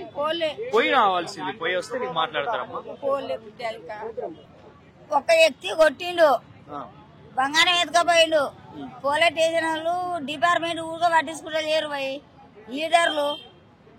లీడర్ల మాటలు విని, 6 నెంబర్ల మాటలు విని వాళ్ళు పోసలేరు. 1 నెంబర్లు ఒకటే ఇరు. నన్ను ఆ నుంచి ఎలగొట్టాలని చూస్తున్నారు. గవర్నమెంట్ జాగాలో గుడి చేసుకుని నాకు జాగా లేదు, ఏం లేదు, ఖాళీ ఓటు వేయాలి, ఊగా ఇంట్లో కూర్చోవాలి, మళ్ళీ వాళ్ళకి లంచం ఇవ్వాలి. మేము 10 లక్షలు 5 లక్షలు. అదే బాధ మాది. ఆ బంగారం రావాలా, మాకు జాగా ఇవ్వాలి. బంగారం ఎవరు తీసుకెళ్లిరు? మీరు ఆ 10 లక్షలు ఎక్కడి నుంచి తీసుకొచ్చిరు? ఎవరు కట్టిరు? ఇప్పుడు గవర్నమెంట్ భూమిలో నేను జాగా వేసుకున్నా. ఉప సర్పంచ్ నన్ను అడుగుతుంది ఇవని 10 లక్షలు నీకు పైసా పోవద్దు, జాగా కావాలా అని అడుగుతుంది ఆమె. మళ్ళా ఓటు గెలిపించినాక ఊరికే మళ్ళా అదే 5 లక్షలు అడుగుతుంది. నీకు పైసలు పోవద్దు, జాగా కావాలంటుంది. అని నువ్వు గవర్నమెంట్ జాగా అమ్మితే మేము మా ఓట్లను మేము అమ్ముకోవాలి కదా, చెప్పాలి. మా ఓట్లను మేము అమ్ముకోవాలా లేదా? మా ఇంట్లో 5 ఓట్లు ఉన్నాయి. 5 కోట్లు ఏరి జాగా కొనుక్కొని మేము ఇల్లు కట్టుకుంటాం. మరి ఇప్పుడు మీరు ఇక్కడ వీళ్ళకి ఏమని చెప్పుకున్నారు లోపలికి వెళ్ళి? కంప్లైంట్ పెట్టి 2 మంగళారాలాగా 2 శుక్రాల మెసేజ్ వస్తుంది అమ్మా అన్నారు. రాలేదు అని వచ్చిన. ఏమన్నారు ఈ రోజు? ఏమన్నారు? వస్తుందమ్మా మెసేజ్ వస్తుంది, నువ్వు తొందరగా అని కదా అన్నారు. ఏమని లేరు వాళ్ళు లోపల. ఇవన్నీ కూడా గొడవ చేసిండ్రు. మీరు పంపించరు కదా, ఇట్లా మైక్ లో చెప్పింది. గొడవ చేసిండ్రు. నువ్వు ఒకదానం అక్కడికి వెళ్ళలేవు, నువ్వు అట్లెట్లు వెళ్తావు, నీకు ఎట్లా తెలుసు అది ఎట్లా లేదు అని కదా అంటారు రోజు.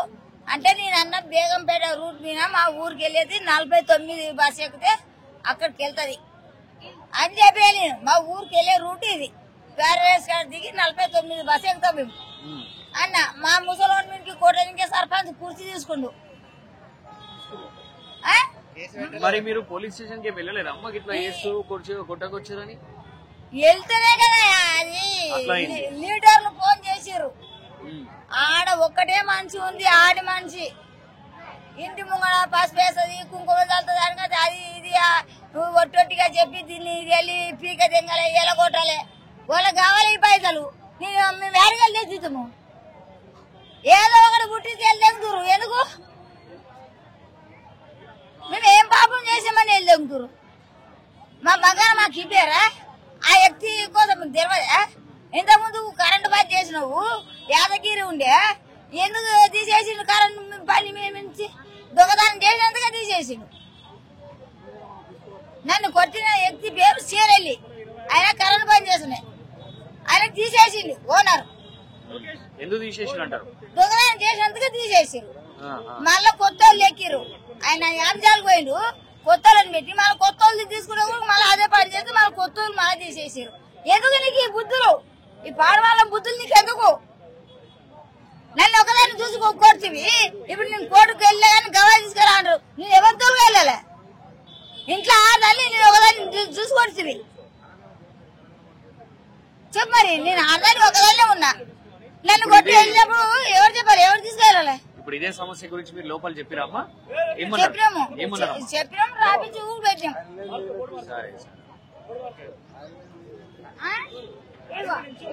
రాపించలేమనుకుంటా.